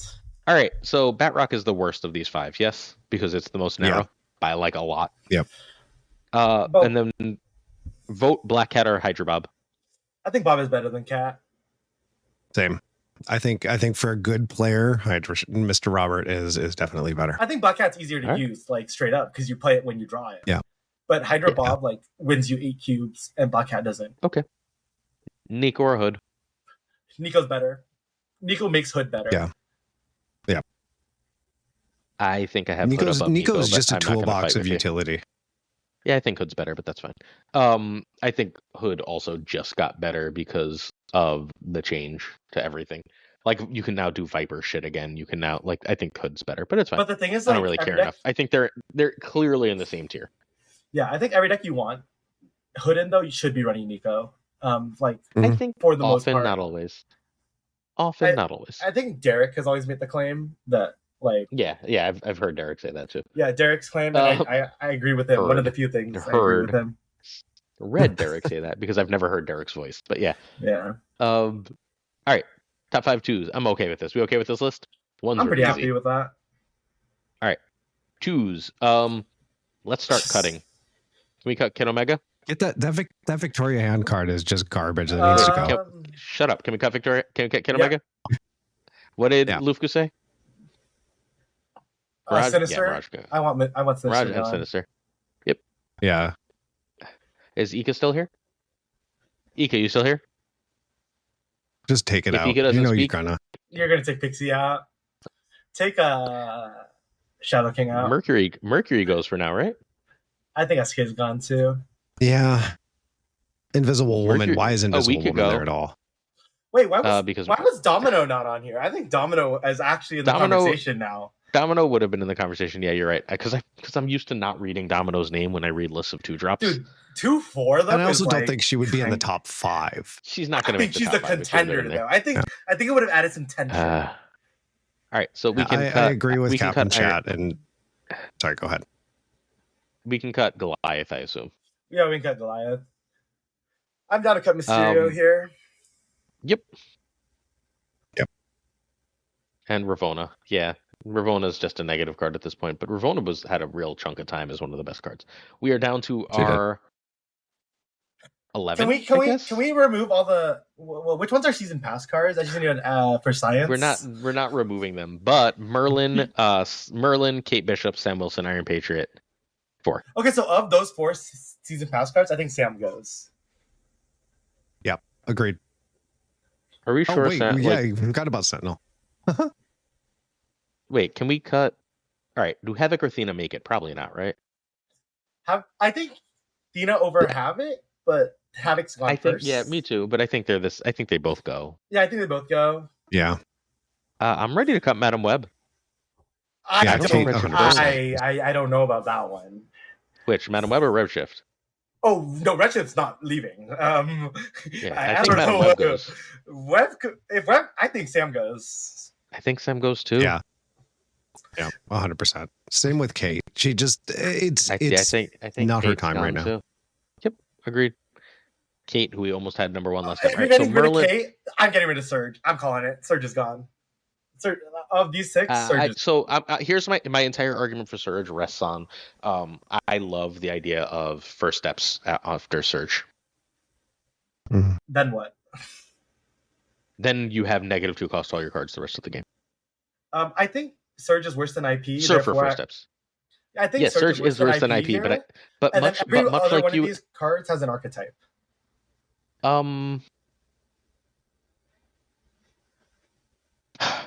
Yeah, I guess it has to be. Okay, fair enough. Surge is number 6. The other 4 are archetype cards, and IP is the only card that's good enough to be a generic 2. So it's between IP and Surge, right? No, I think Merlin. I think Merlin is a close. No, I think Merlin IP is number 1. Single-handedly wins games. Friends, I think IP is number 1. But wait, Pulse. It gets worse. No, I hear you on this, but can we not put it 1? Just don't let the people know, because I think it's under you just said it, so now it's number 1. No, but no, I think it's number 1. I think it's number I think if we put it at 5, the viewers would agree, So I maybe don't care we just if they agree. That's not why I do this. It's not why I do this. Redshift is also number 5. Oh, no. Redshift is not 5. There is no way. That card is disgusting. So Scream, Victoria Hand, and Redshift are all archetypes, and I think Scream and Victoria Hand are both better. I think Victoria Hand is probably better than Scream. Is Victoria Hand or Merlin? I think Redshift is the best of the archetype cards. Oh, I don't agree. But wait, hang on. Let's start here. Victoria Hand or Merlin? V-Hand's better than Merlin. Yeah, Merlin. I think V-Hand's better than Merlin. I think I have V-Hand too. So Merlin's I think better V-Hand... in more situations, but I think like the highs of V-Hand beat the mids of Merlin. Merlin is more universally really good. Well, Merlin really wants to be played on too, and I can do like 17 things with Victoria Hand playing her at all points in the game, and that means a lot to me. Although Iron Patriot really wants to be played on 2, Iron Patriot can also be played really effectively on 3 or 4. But Iron Patriot's also good at like high resource games that make resources better, like Elysium games, and it's a big location. I just think Iron Patriot is like generically insanely strong right now, right? Like you want it in every V-Hand deck. Yeah. You want it in anything you're running Gladiator in right now. If we're going to start running Surfer First Steps, we're also just going to start running Iron Patriot and all those. We're just it's our now generic, like it's the generically good 2-drop of choice, I think, over Merlin. What are the 2/3? It's like IP, Kate, Merlin. Like you're happiest playing IP because it actually makes your opponent have an answer. Like if you get Merlin and you get like Odd to Future right away, you're kind of depressed. Or like you like, I guess like Merlin's too specific. I think Agatha's disgusting. I think Redshift on 2 happens way too much. Who has anyone done the math? Because like I know the math is disgusting. I mean, someone's done the math. Get it so I'm much. okay putting Redshift above Scream because I still occasionally play Sam Wilson above Scream on turn 2. Redshift is not 5. Yeah. The only problem with Redshift is what outside of an Agatha deck, where does he go? Hello. But it makes Agatha disgusting. It's like, the reason Agatha is a deck. Like Agatha was not a deck. Redshift came out. Agatha is a meta deck. Is like a real change. Like it's so disgusting. Like, did you not see that? Like there was a Sauron Agatha deck. They made the Agatha deck worse by playing Sauron in it, but Redshift is carrying that because you draw everything more often because you get to play Agatha. And it gives you another resource. Like, what is the downside of playing? It's a 2/3. It's a 2/3. All these cards are 2/3s, right? The only 2/3 that's not a 2/3 is Scream, and that's because Scream is broken. And that's because Scream is a +4 scalar, yes. Yeah. So it's a 2/3. The last of us. Yeah. Scream is a 2/5. I think 2/3 to 2/2 nerfs are like insanely real, and this list proves it. But like 2/3s are so good. It's one of the cost breakpoints. Agreed. Yep, I think this is the order I would go with. Although I'm fine, honestly, with Victoria Hand and Merlin flipping or Redshift and Scream flipping. I think Iron Patriot is just the best. Yeah, so Brady says Patriot is not number 1, but Patriot is the reason why there are 4 2/3s in the top 1. Brady specifically hyper plays Agatha, so Iron Patriot is not the best 2-drop in Agatha. But you can still play it. Like it's still pretty fucking gross. That card. All right. Time for the hard one. Hey, where's Starbrand? I was looking for him, but I don't see him. It's not making the top 5, so it's fine. Hey! Look at how many different things I had to slam together to fit all these cards. You'll be fine. All right, let's start cutting. Beast. Oh, sorry. I just wanted him there. Fender Souls. I'm not ready to cut Beast. At all. You think he fits in the top 5? I think Beast might be like number 1 or 2. You haven't played any bounce lately. Fuck! Like I want to cut Cerebro just because I'm me, but yeah, we can't cut Cerebro, can we? I cut Debris without even saying anything because fuck Debris. Can I cut Fastos and Fantastic, please? You can cut those. You can cut Mystique Prodigy as well. Yeah. Wait, what, Lufu? Killmonger? Wait, who? Both torches? Yeah, I agree. Oh, yeah, Human Torch too, yeah. Why is Sage Werewolf together? Can we split them? Because because I ran out of space. Well, can we split them now? Can we cut Werewolf? No, we're not cutting Werewolf. Not yet. It's too soon. We're cutting Werewolf later. Just cut them. We're cutting Red Wing, yes. Yeah, as much as it makes me sad. Red Wing's one of my favorite cards. Okay, I'm gonna say it. Can we cut Surfer? Like, I'm cutting Surfer. Yep. It's Yep. It's not even the best card in its own deck. So if Surfer goes, then I mean, I'm fine cutting both Brood and Carter. Yeah. Did you just say Casanova, Lufko? Oh, Hazmat. Yeah, Hazmat. But also Hazmat. Also Cassandra. Cut Glad. Glad's best combo just got killed. Are we cutting Negasonic then, or is Negasonic just our new? Not cutting Negasonic yet. No. Gamer would kill me. So ready? I'm cutting Killmonger. No. Then what are we cutting? We're cutting. What are we cutting? Copycat. Yeah, we're cutting Killmonger. Yeah. Fine. We're cutting Copycat, Gambit. We're cutting and Venom. Gambit for Venom. Yeah. And Corvus. Yeah. And now we're at the hard part. Yeah. I think Cosmo. Yeah, Cosmo needs to be cut here. All right, I think Bullseye goes. Luna's next. I think Bullseye and Luna are gone. Fine. I think Bullseye stays a little longer because we need to look at archetypes. Whatever. Bullseye's gone. Right? Like it's not making the top. Wait, was Red Guardian not on this list? Oh, no, yeah. I don't think Red Guardian has any business being anywhere near it. The card doesn't exist right now. 3/4 to 3/5. It doesn't. When's the last time you saw Red Guardian in a serious deck? You know what should have been here though? Beast. You don't play enough at High Infinite. There are two there are two high 60% win rate bounce decks that entirely rely on Beast. Yeah, we're not cutting Beast. Beast makes it. Two of the very best decks in Marvel Snap right now that both just got better are Beast decks. Okay, now we can cut Killmonger. I looked at this list. Now we can cut Killmonger. Yeah, I was waiting for Killmonger to go away. I think I can cut Negasonic. Yeah.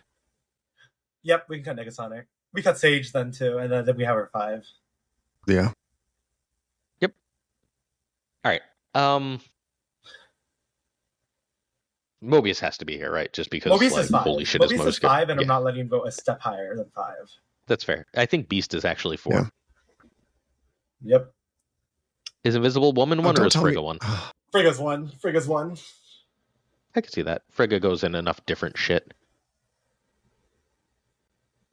Then this is the order. Yeah. Does Cerebro go? As much as I hate to say this, does Cerebro go to 2? Cerebro is 2. I agree with Cerebro over Invisible. I know. I think Invisible Woman is way better than Cerebro. Yeah, Invisible Woman's way better than Cerebro. Although Cerebro has more decks. Does it though? Mm-hmm. Invisible Woman has 2 fairly distinct decks that are both really good. But Invisible Woman's so boring to play. Like it's. Mm-hmm. Oh yeah, Cerebro is a blast. Well, yeah, because sometimes your 4s turn to 5s. You don't play against Jawala enough either. I think. No, that's fair. For whatever reason, I play against most of the top players, and I don't play him. I'm ranked 2000. I'm still playing fucking. I've just played Honifer last. I'm like, can I? And God, Honifer's like barely playing now either. So like, you got fucking like shafted. Yeah. I won. But whatever. Okay, this is our list, and if you want to flip Invisible and Cerebro, 2-3 is interchangeable in my head, but yeah. Yeah. I don't know if you're any good with bounce, Nick. Play the 2-sizer bounce decks. Mm. Yeah, I need to look through a couple of those. Doc Guapo, I loved bounce. Doc Guapo like carries bounce so hard, and like the games where he has beast and the games he doesn't have beast literally make the archetype work or don't work. Beast is why bounce is a deck, like period, bar none. If you replace beast with like most other bounce cards, it stops existing. I don't think you've seen like Beta Ray Bill bounce or Sasquatch in bounce decks. Of course I have. I shared that. I'm talking to Nick specifically. But I have a few of them, but once you start not very often. Once you start, it feels when you're just like, oh my god, they just dropped 120 power because of Beast. Yep. Like Beast is the reason. I might have to try playing that. Actually, I think you do. It's harder to use unless you're specifically, The latest, I don't know. I moved across the world, Buff Captain America. I don't know what the latest Doc Guapo deck is. Get rid of Shuri. I'll say it. Fuck Shuri. Like, what?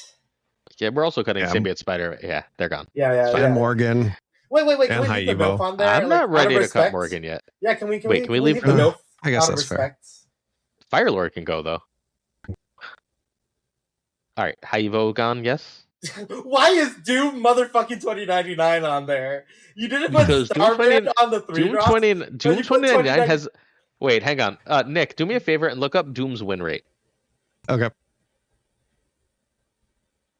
Doom is not a good card right now. Doom is secretly one of the top win rate cards, at least last I checked, like earlier this week. All right, ready? Okay. What's the? Oh, you have that win rate? Yeah, I'm just taking a look at it right now. Surprisingly good. Well, okay. His average cubes is negative 0.23 and win rate is 47.3. Well, what filters are you on? A 1.3% popularity. This is since the patch. I'm going to look at the last. Okay, so look at the last 7 days. Look at top 10% infinite. That's what I'm actually interested in. Okay. So absorbing Man, and Anti-Venom can go. Yes. All right. Look, Doom 29 is not making it. I just wanted to look him up. Yeah. Okay, he's plus 0.04, 51% win rate. So like, Lamau. Okay, so the last 7 days, he was top really 10% infinite, 0.06 cube, 52.9% win rate. So he's ass. 53% win rate. 53% win rate is no. 53% win rate's good in Marvel Snap. The cube rate's ridiculously bad, but the win rate's good. Yeah. All right. What are we cutting? Sentry. Oh yeah. How about Luffy and Ghost Rider? I'm leaving Luffy on there for a lot longer than you guys are going to be okay with. Yeah. He's still not making the top 5. Luffy and Ghost Rider are gone. I think Luffy carries. Yeah, no. Carries what? That deck doesn't exist. That deck doesn't exist. It's Can we get rid of War Machine? Yep. Yeah. All right. And I think I'm ready to cut Morgan. I don't think Super Giant is a top 5. I don't know about that. Well, no, they just destroyed Fenris. They just removed Fenris, ready? Merc, Cannonball. I'm okay with cutting Sugi in that context.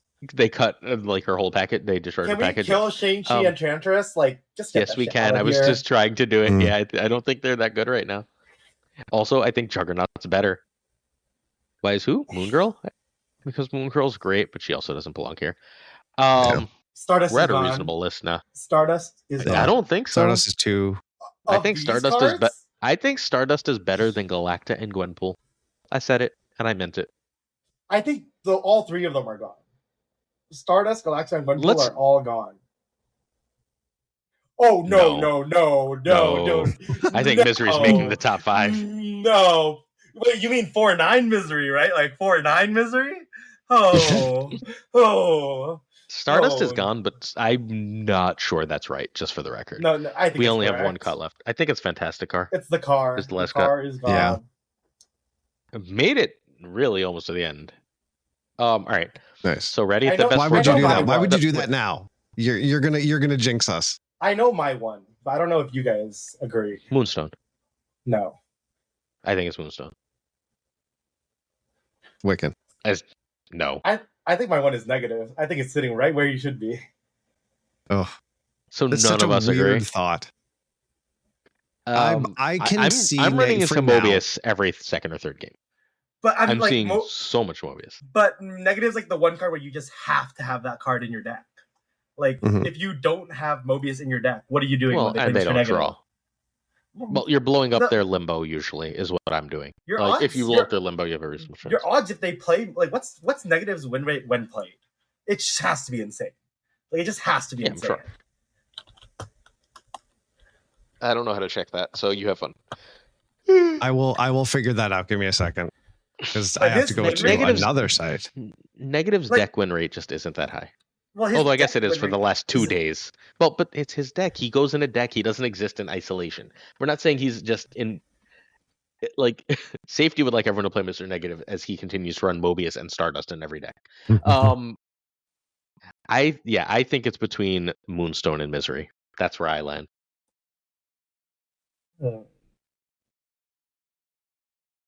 So for the last 7 days, it's interesting. Negative's win rate on draw is 65%, and his win rate on play is 69%. Nice. Dude, that's fucking disgusting. Right. You win 7 out of 10 games where you play him. Yeah, but you still have to play his cube rate on draw is 2, and his cube rate on play is 1.3. Yeah, again, no one's arguing that when you play Mr. Negative, you win games of Marvel. That's like not a thing that we have to have a real conversation about. Like, yes, that is given. Mr. Negative, however, deck win rate over the last 7 days. Can you just look up like Mr. Negative as a card not when played? That was his card. That was the card. Oh, that okay. is his card stats. I don't think he's sharing. He's got a 1.3% of a meta share in the grand scheme of things too. I think Negative is disgusting, and I just think he'll never be Negative is gross. I think he's top 5, and he'll never be S tier. And the number 1 card should probably be an S tier deck. And I think both. I think Moonstone, Juggernaut, and Misery all have S tier decks, and Wiccan pushes on it. I think Negative is number 5. I said it. I meant it. I think Negative is better than Wiccan, surely. If we're talking about draw odds and such. Fine. Sure. I can put Negative 5. Then you get Wiccan games.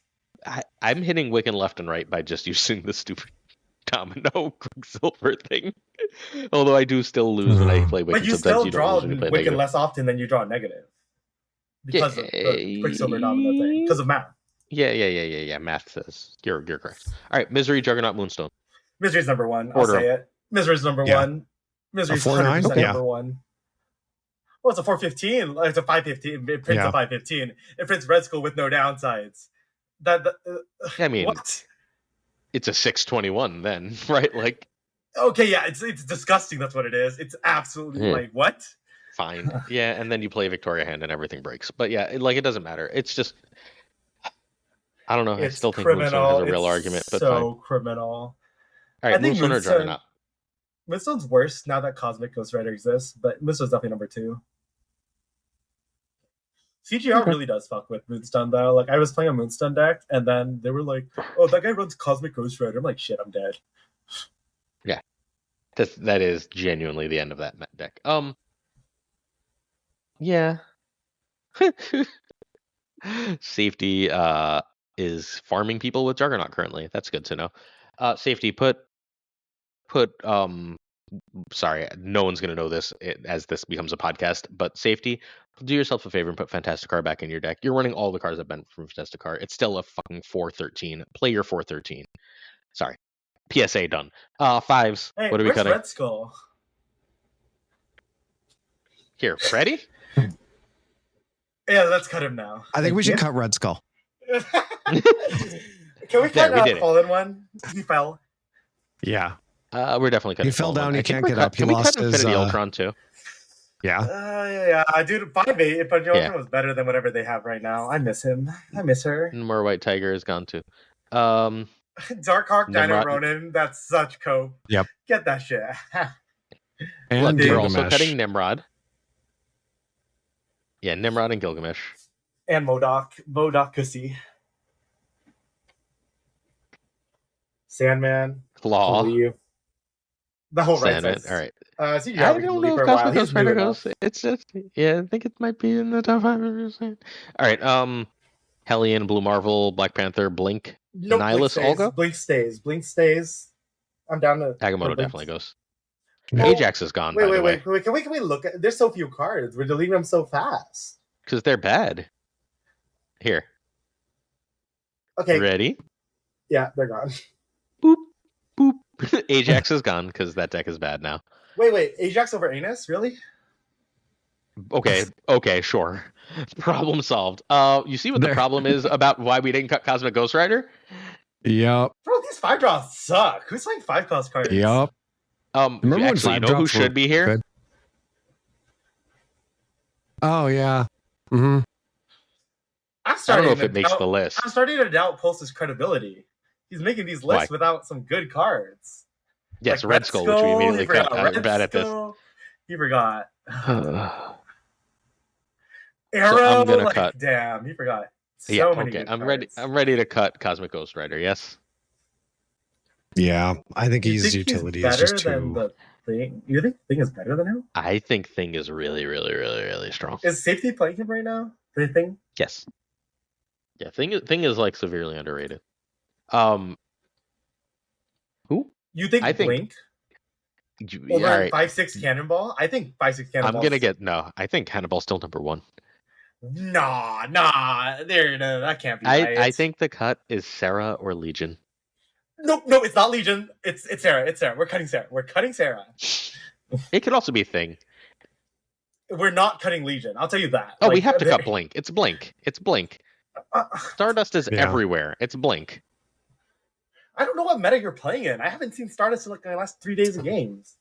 I see Stardust every other game. Also, I'm playing Stardust. Oh. Okay, my fault. No, but I'm also playing against it a lot, right? Like, so sometimes I'll be like, all right, I'm gonna play this over Stardust, and they drop Stardust. Stardust also just keeps winning me games for dumb shit. Like, I beat a Blink with a Stardust earlier. I wish, I feel a lot less confident because I don't have a 500 game sample size. Because usually I'm like the authority on what's on ladder because I have like the most games, and I missed that because I don't have the most. Wait, was Hellion cut so early? Yeah, look, I love Hellion, but it's not there. It's not top 5. And wait, was King the Conqueror not here? Yeah. All right. So what the number 1 5-drop still Sarah? No, it's Legion. I vote yes. It's Legion. It's not. It's Legion. I think it's between Sarah and Cannonball. I don't think Legion. I think Legion is better than Iron Man because of First Steps, but I don't think it's going above Sarah or Cannonball. I think Legion's the best 5-drop in the game, and I am not moving on that. Well, you'll just be outvoted. It's fine. Nick, we gotta join forces on this one. The problem is we're just gonna get out, like it's gonna be a tie, and then Glazer's the tiebreaker. He's the self. Since I'm the one typing vote here, yeah. So Sarah or Cannonball? Sarah's not that good. Like it's C-ball over Sarah for sure. It's also Legion over Sarah. Like Sarah's 3. Yeah, Sarah's 3. Okay, I can live with that. Done. Yes, I got Legion up. Yeah, I think that's fair. So I definitely don't agree with you because White Wayne Brady is on your side, so we clearly know that this is wrong. All right, what? Let's start cutting 6s. Can we cut all of them? Like, why are their cards printed with 6 drops? Like, Ultron. What else? Yeah, you're wrong. Helicarrier's life. All right. Wait. Why is Null is gone? I think Death needs to go. drop? Yeah, okay, Death too, because I don't then. have a spot for 8th drops. So Arisham and Death are both here. Who? Oh, Yeah, I agree with Cap. Odin Onslaught Spec. Shh. Wait, Lufko's saying something. I can't hear him. Stop talking over him. What? Because there's no 7, 8, 9 cost slot. So your 6s get to be here. Can I cut Scar anyway? Bad at selecting. Oh, he's bad at selecting cards and counting. That's why Lufko. I'm an English teacher. He did say he wasn't a math teacher. Odin, Onslaught, Spectrum are all gone. Yes. Yep. Yeah. So She-Hulk too, I think. She-Hulk's gone. She-Hulk's about to be great in a week though, and we'll make this list. Nope, she's Second gone. Warrior comes out. The Second Warrior comes out. She-Hulk is back. Doom is gone. Arnim is gone. Alliance sadly is gone. Arnim was having a really nice moment until Stardust came out. I think Alliance is gone. I think Gore is gone. To make Brady happy, so he'll finally shut up. Gore is terrible right now. There's like no 100 bills in the meta. Galactus is gone. I think, Oh yeah.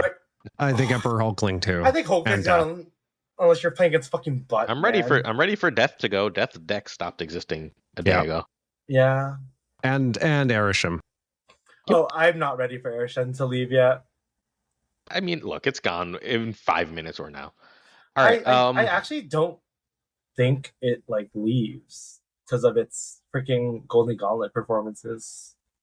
It's so good for tournament. Like it's actually just so good for tournament. Like on ladder, it's not that good, but it's so good on like high variations. This is largely a ladder list though, right? Like because we didn't keep we didn't really keep a lot of other tournament stuff in mind as we did other things. Like if we want to do tournament, I'm totally fine with that, but like we can't decide that at the like last level. Yeah, okay, you're valid. Alith is gone. I think Alith cannot compete. Magneto is gone. Alith is gone. Sasquatch is gone, but Mockingbird stays. Yeah, and then is it Infinite or Heimdall? Infinite. Infinite gone. I think Infinite got Infinite's lunch got stolen by Agatha Harkness. Yeah, yep. I mean, you're right. And Galactus. Galactus is actually like surprisingly good. Like I'm like, I think Galactus is 1 or 2. I think it's Agatha or Galactus. I think you're overreaching a little. No, and I think Agatha is 1. I think Heimdall is 5. Nope. I think Heimdall is higher because of Stefan climbing with pool 2 Heimdall scamming people. And okay. So yes, you can be completely janky with Heimdall. And Sizer, like Heimdall is good and accessible, so I think it's better than. I don't care if it's accessible. That has nothing to do with this list. But like, isn't Move better than Galactus First Steps decks? I think Galactus First Steps has a lot of really good decks. But like, it's not Galactic First Steps that's making them good. All right. So I think he matters. I don't think he matters. Look, okay, if we're gonna go with matters as our criteria, then I do think Thanos is higher. Then that would be the order. I think this is a perfectly arguable order, but Heimdall's higher than GF. I don't agree. You're not going to convince me on that. Heimdall has one deck, and even in his one deck, you barely play him. Yeah, he is a distraction in his. Goliath wins you more cubes in that deck. Goliath wins you more cubes in that deck. Heimdall just exists there as a threat. I don't agree. Heimdall is so annoying. I hate that card. Yeah, I think you're overrating Heimdall fairly big. I think you're overrating Galactus First Steps. I'm keeping Galactus First Steps above Heimdall. Let's go. I think Galactus First Steps is the best 6 you can play on 6 most of the time. And the threat of him, because your opponent sees him. Yeah, he does the red hole thing. Which tends to win you more cubes, not less, because you should have some idea by the end about whether your opponent's going to try and play around Galactus or not. I think Agatha is one, and I'm cool with this. That is probably Mockingbird above Thanos. Mockingbird is higher than Thanos. I'm going to put Thanos last. Fuck Thanos. Yeah. Right now, I don't think Thanos has a home. He doesn't have a defined home. He might be good, but we don't know the right deck yet. We at least have a deck for everything else. I think Thanos is good across the time span, but not at this current moment. Mm-hmm. What's the last card we cut before Thanos? Goliath Airship? No. I think Goliath over Thanos is reasonable. I don't think so. I don't know. I'm fine with it being Thanos, but I don't think that's I think that's a clear teardrop. I think Thanos exists by the laurels that he's rested on previously and the abilities that he has provided. I think he provides something to the game that justifies his top 5, even if he's not in the best spot. I mean, it's definitely not Goliath over Thanos though, because Goliath, it's too many ways to win more than one lane in a game. Not enough people playing just one card on the last turn. All right. So the last time we did this, our top 10 was Galacta, Juggernaut, Thanos, Merlin, Surge, Shang-Chi, Hood, Red Guardian, Gore, and Kate Bishop. I think the only card that has survived the 2 months since we did this is the Hood. Merlin. That's her. Hood and Merlin. Yeah. Yep. Merlin. Let's see how accurate this is. Let's start by going, we think Nico and Hood are both going to be top 10? Yep. Spoilers. Yeah. All right, we're just going to add them and then we can fight about orders. Okay. The 2-drops, Iron Patriot, Victoria. We can put all 5 of the 2-drops here. All the 2-drops are going on there. Right? It's 5 2-drops. If Red Chip's on there, it has to be on there. No, actually it doesn't. I take that back. No, it doesn't. I think you just pick one. I don't think anything above this has a real argument, right? I think the top 3 go. Yeah, the top 3. And I think, at least to argue about. I think anything that costs more is probably already dead in the water. Oh, Misery goes, and then Misery, and then everything else is dead. And then I don't think any 5 or 6 makes it, right? Well, this is from last time. You're on the wrong slide. Oh, am I? Sorry. Yeah. I think Seaball Legion actually go. It's I don't think I can put Cannonball here, but I think it's gonna get cut. Yeah. All right. What is the best card in Marvel Snap today? Iron Patriot. It's just Iron Patriot. I surely. It really is, right? Lufku, what was that? But can we put it at 12? Wait, no. It's not Iron Patriot. It's not Iron Patriot. It's really not. That card sucks. No one should be playing that card. Wait, was Silver Surfer First Steps not on our 3 card? I guess no, because I made the list pre-buff. Sorry, but he wasn't going to make the top 5 anyway. I think V-Hand is above Nico Hood. I think V-Hand's the reason Nico Hood are even in the contention here? Nico, I think, is other homes, but that's fair. I think now we're looking at Frigga. I think we are also looking at Frigga. Is the best deck still V-Hand? That's crazy. Yes, pretty clearly, right? Like based on what, at least based on this. I think Misery goes at 6 then. No, I think Invisible Wound goes at 6 because we've sort of represented the fuck out of that deck now. Yeah. All right. So wait, Invisible Woman's better than Nico Hood. Yeah. And then Nico Hood to round out the 5-6 spot. Merlin, and Merlin for the utility. I think Redshift. I think Cerebro can go above those 3s, those 2 costs. I think the cuts are Redshift and Scream. Really? Yep. Yeah, because they're not part of the V-Hand deck. And then I think this is the I think it's Redshift over Cannonball. I think it's Redshift over Seaball. I think Redshift, I can see Redshift or Cannonball. I don't know yet. I think the disruption of Cannonball might over, at least for the non-top 10%. I don't think 5-6 Cannonball can justifiably make it here. Like I don't think 5-6 Cannonball can prove itself over the test of time. It's gonna fail the test of time. Safety argues that Cerebro is the best card. I think if Cerebro is the best card, then Mr. Negative needs to be the top of the list. I don't think anything Safety says in this list is just like memeing, just like me trying to highlight he is the best card. So I think you're one I'm to talk, Zenade. Well, he agreed. He literally said, like me, like he just said that.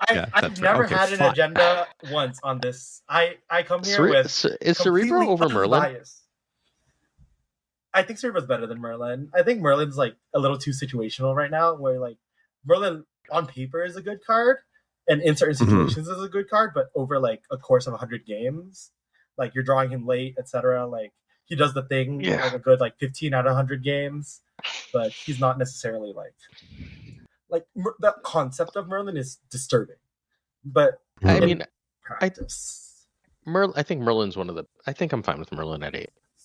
Yeah. I think it's still better than Misery because Merlin gives you just free wins sometimes, right? Yeah. How is Iron Patriot Victor Hand? Shit. The January season pass card, and then the card that came out with Iron Patriot in the January season pass is number 2. 2025, baby. Wow. I think I'm satisfied with this list. Wait, are there 0 tech cards on here? Holy! We fucking escaped! There's no tech cards! Michael Majors, my goat! Now compare this to the last cards, the last 10 cards. Like there are 2 cards that exist still. From the last time we did this. Yeah. That was the Hood and Merlin. So you're telling me I think we're sleeping on Juggernaut, just by the way. I think Juggernaut's going to make this list, and we're wrong about Juggernaut. Well, I would guess Juggernaut finishes around number 5. Until you have a proven deck with it, I don't think you can say that. We do. We do. Just no one but Safety and I have played it. So, like, literally, I changed 0 cards from the last Safety Blade list. He cut Fantasticar, and he needs to put that shit back in because he's wrong. But like, I changed 0 cards and was just like, oh, I'm winning every game. Like, I have an answer for everything. This is ridiculous. I'm putting up fucking 25 points in each lane, and they can't do shit about it because I'm running Mobius and Stardust. Wait, Soren beats that? Less than you think, because I Juggernaut one lane to win one lane, and then I've got usually like Thena and Havoc in the other. Yeah. So, like, you better pick your lane right. It can be 50-50-ish, pending filling locations and stuff, but it's a lot harder to beat Thena and Havoc in one lane than you think. Yeah, I believe that. So, yeah, that's where we are. Iron Patriot is pretty cool. Iron Patriot, I think, is genuinely the best card. Again. Wait, like, there's other cards last time? No, Galacta was, right? No, Iron Patriot hasn't been the best card since January, because immediately in February, Sam Wilson came out and was the best card for a few months. Oh, season passes! I love playing. I love this game. You know, two drop season passes, baby. It's not. Hey, only 1 season pass card made this list. 2 season pass cards made this list. not bad. That's pretty good. Like as far as, and I think honestly, I think if you're paying money, like cash money out of your pocket for a card, I think it should stay somewhat relevant over a card that you're necessarily getting for free. I don't think that's a bad thing. I think one of the things this game needs to do is ensure that the people that are putting money in are at least rewarded, partially set. Like I don't know. I think if you're putting that money into the game, I think you should at least have some stability, I guess. I don't know. I mean, I think so I just most want cards. Sorry, go ahead. I think most cards should be like worth your investment because that's like the draw of like online games because they're easy to change and make cards worth playing because your cards have no like resale value after, right? Versus like if you're playing cards in person, like you have value. So like when you're investing resources and time, and I think like that's like where Marvel Snap's been losing players. It's like if you're investing your resources and time into cards and it doesn't feel like Second Dinner is like valuing those cards. They're just releasing more cards and trying to get you to spend more resources and more time. And like, you know, there's no refunds on like cards that get nerfed and like people spend like months. It's like the feeling of acquiring cards isn't necessarily like tuned very well. So I didn't play. Oh, sorry. Go ahead, Glazer. A take I've been working on for a while that I'm pretty sure is true is that Series 4 cards should be released in bulk and sold to us in bulk. You should be able to get packets of 2 to 3 Series 3 and 4 cards. If they're going to clearly make them less powerful or intentionally make them less powerful, I don't think Redshift was on purpose. I think if they're going to try and make them less powerful, they should be coming in packs of 3 or 4 to give them value. They're just less interesting, right? Usually. Yeah. Less interesting. I've been mentally powerful. working through that for a while, but like every time I end up talking about Series 4 cards, it's like this card might be good. We might be able to cook with this, maybe that. And like it's just they should just release 3 or 4 at a time. If you buy a Series 4 card, you get like 3 Series 4 cards, and I mean, a lot of the game's problems go away. There's a lot of like unexplored archetypes. Like there's not enough like all archetypes in Marvel Snap are very like defined in a way where like there's a core like 9 cards and it's really hard to like substitute cards in and out of those archetypes. And so there's a lot of design space for like adding additional Sauron cards, like generic cards that have bad ongoings but high power, or like generic cards that are benefited from like being discarded, or like a Mad Thinker support package, like generic cards that benefit from you having cards in hand. There just needs to be more generic, like Shocker-esque baseline cards that support various archetypes, because I think like you can pinpoint like 6 or 7 archetypes right now that could have more variability in them. Agreed. All right. Very quickly, let's go through this list. Number 10 is Redshift. Redshift has made Agatha one of the 5-ish best decks in Marvel Snap. When that seemed like an absolutely impossible thing, it is the ultimate consistency piece for that deck. In the number 9 spot, we have Misery. Misery is here largely for Victoria Hand, but also a card we didn't discuss today because it doesn't belong in the top 10 is there's a lot of really good Phoenix Force-esque decks that are really, honestly, at this point, Misery decks that happen to run Phoenix Force because Jet refuses to cut it. Number 8 is Merlin, who is just one of the ultimate utility pieces, a 2 that you can put in almost any deck. Changing locations is good. A 2/5 is good. Having access to turning things into energy or bigger cards is great and wins games. Cerebro has, I believe, 3 different decks right now that are real decks and is just a huge power buff. The Hood, I think, is a better one drop than Nico, but that's neither here nor there. The Hood has a million synergies with Victoria Hand, with bounce decks, with Redshift decks. Sorry, but not with Misery in general, with Phoenix Force in general. Just a million decks for the Hood. Nico has somehow even more decks than the Hood. Another ultimate utility piece. If you can fit one drop in a deck, it's very likely to be Nico Minoru. Invisible Woman for Steps is in what I think is probably one of the 2 best decks in the game right now. Along with Victoria Hand, who's in the number 2 spot. Invisible Woman is her own deck. You can play either and it's 2 decks for Invisible Woman, either the Prodigy version or the Safety Blade-esque more control thing for Steps version.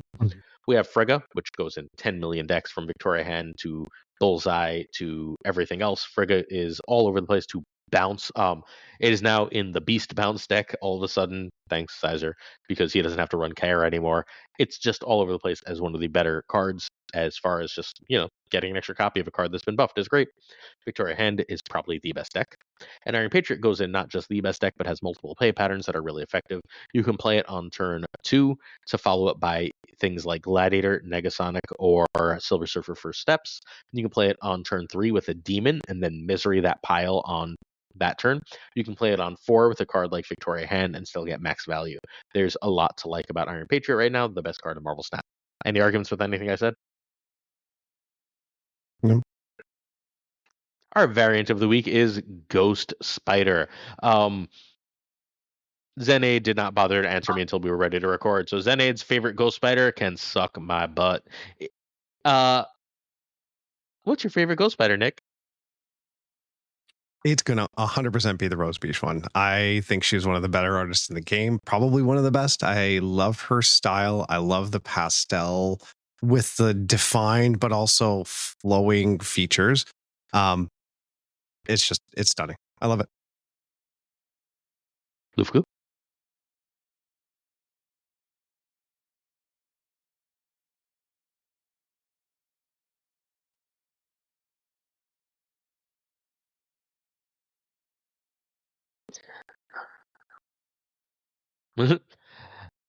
I actually really like that one, except that I don't like that you can't see the webbing enough, especially on her arm.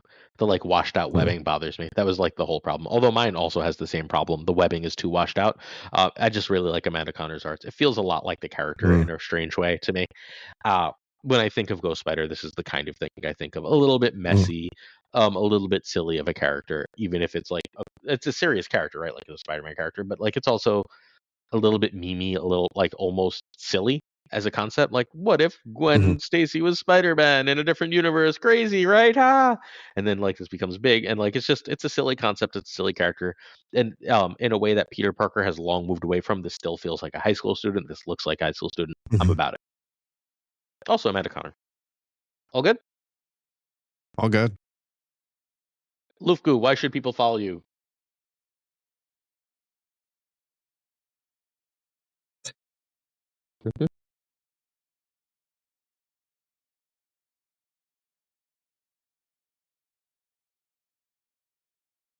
All right. I don't know how to sell people on following a Twitter account. You should not have Twitter. Delete your Twitter. Everyone, do it now. Just go delete your Twitter. But if you're going to have Twitter, make sure you're following Lufku. Lufku is an awesome follow. If you follow things like the Snap Bugle, if you follow people like that post a lot of the big Snap news and a lot of the big Snap analysis, Lufku is one of those people who just has a lot of really good stuff really early and a lot of really great information. He is an embedded figure in the community. Certain people are just all around the community, whether they're the biggest names or not. Say hi, Nick. But like certain people are just like everyone knows them. The White Wayne Brady is another example that are just like regular community members. They're in everyone's streams. They're all over the place. They know everything and everyone. Luke was one of those. Make sure you keep up with those people. You will not regret it. Yes, I just need to come in and I just want to quickly say for Lufku, fellow teammate, one of the most helpful people out there. As far as the Snap community goes, like even though Lufku may not be streaming, is very similar to me, more so to where he is the mod extraordinaire for pretty much the majority of the Snap streamers out there. And fuck you, Brady. Yeah, sorry. Hey, well, Brady's not on, so I'm talking about Lufku now. He's the mod extreme for the majority of the community. Brady is literally right there saying hi. Yes. It's perfect. But Lufku's phenomenal. He's a huge support, and he really cares about the community and the game, even if he's not playing it as much, even if he's not streaming it. That's all. Cool. Zen. I mean, I feel like I speak for myself. Like, I will be.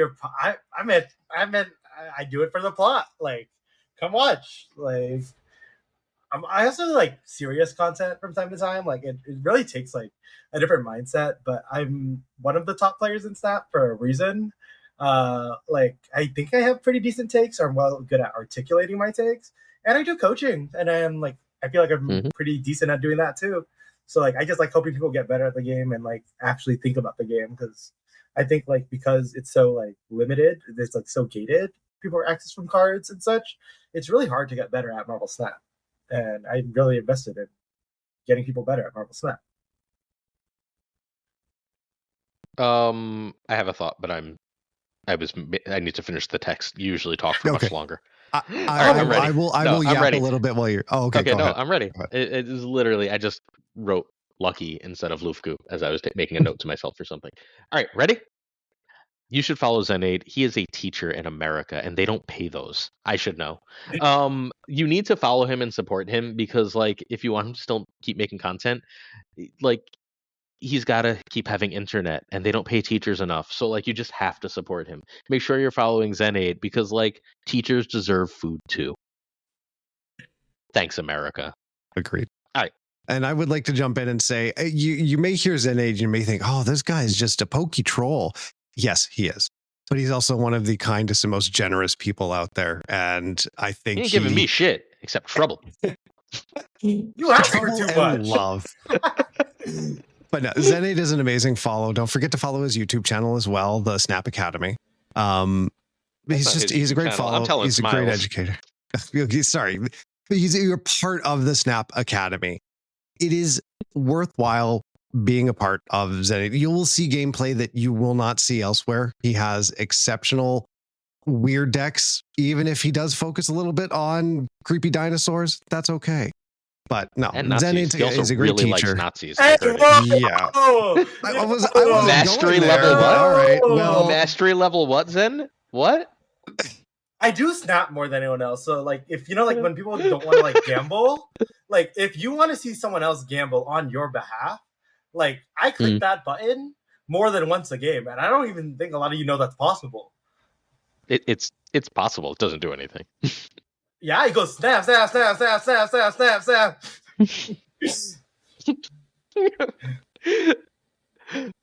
Follow Zen, please. Zen ATFT. Enjoy. Hey, Nick, do your thing. Am I rating you? Are we rating someone else? What's happening here? Yeah, let us raid elsewhere because I'm gonna have to go. We're gonna go to tech. But all right, patreon.com/snapjudgments is the best way to support us. You can follow Nick the Greek Geek if he ever decides to stream, but the only time we can guarantee he streams is right after this podcast, and he's not even doing that shit, so he doesn't get to advertise today. It's almost like someone started an hour later. It is freaking like 9 p.m. for you. Shush. Yeah, well, we gotta get Luffy to sleep. So let's read Patreon names. Yes. Jonesy Snap 22, Abigail, Samantha Burn, irregardless, LAB, Income, Frostman, Hotel Never, Prime Brian, Ryanberg, Ryan Snap, Roman, Score for Kev, Hi Kev, Kelter, Kertixley, Kari, Kazushi, Angel, 3K, Black Dahlia, Powerfest, The Goat Seeker, Code, Hollow Sin, Dirk, Absolute China, Dirty Cancel, Dark Moogle, Mystical Revel, Cables, Ginger Prime, Philly, Haplo, Kennelogs, The Angels, The Bizet, Black 23, Extras, CBG. I should have swallowed before I started. Jessica Gamble, Slush Death, The King of Bros, Great because World of Kessioto Clam, Colonel Foreman, Rob Silverman, David G. Wingfield, Stephen Markoff, and Justin Martin, Jason B, Matt V. Corin, Chunk U, Jimmy Q, Yesterday, Ace Age, One Big Man, Cactus Jack, Reapster, Steve 013, Yo Marco, Ted Pro, Quid Pro, Snap Joe, Boop, Bickety Boombot, Brick Stick Click, Green Goblin, Unibot, V2, Flam 6, Spectrumix, Hoot, Only Fox, Maddie, CJ Mike Hajik, No Freaking Flex, Nick, Heineck, Toxic Soul King, who's actually asleep unlike Lufku, Zardrick 74, The King of Canada, JJ, Deadman, Falcon, Fuff, Thor, Newman, Two Ties, Great Lord, as the Franken Junker, and of course, Gunny T, where the T stands for Snap Judgments, y'all. Say bye, everybody. Bye, everybody. All right. Peace and love.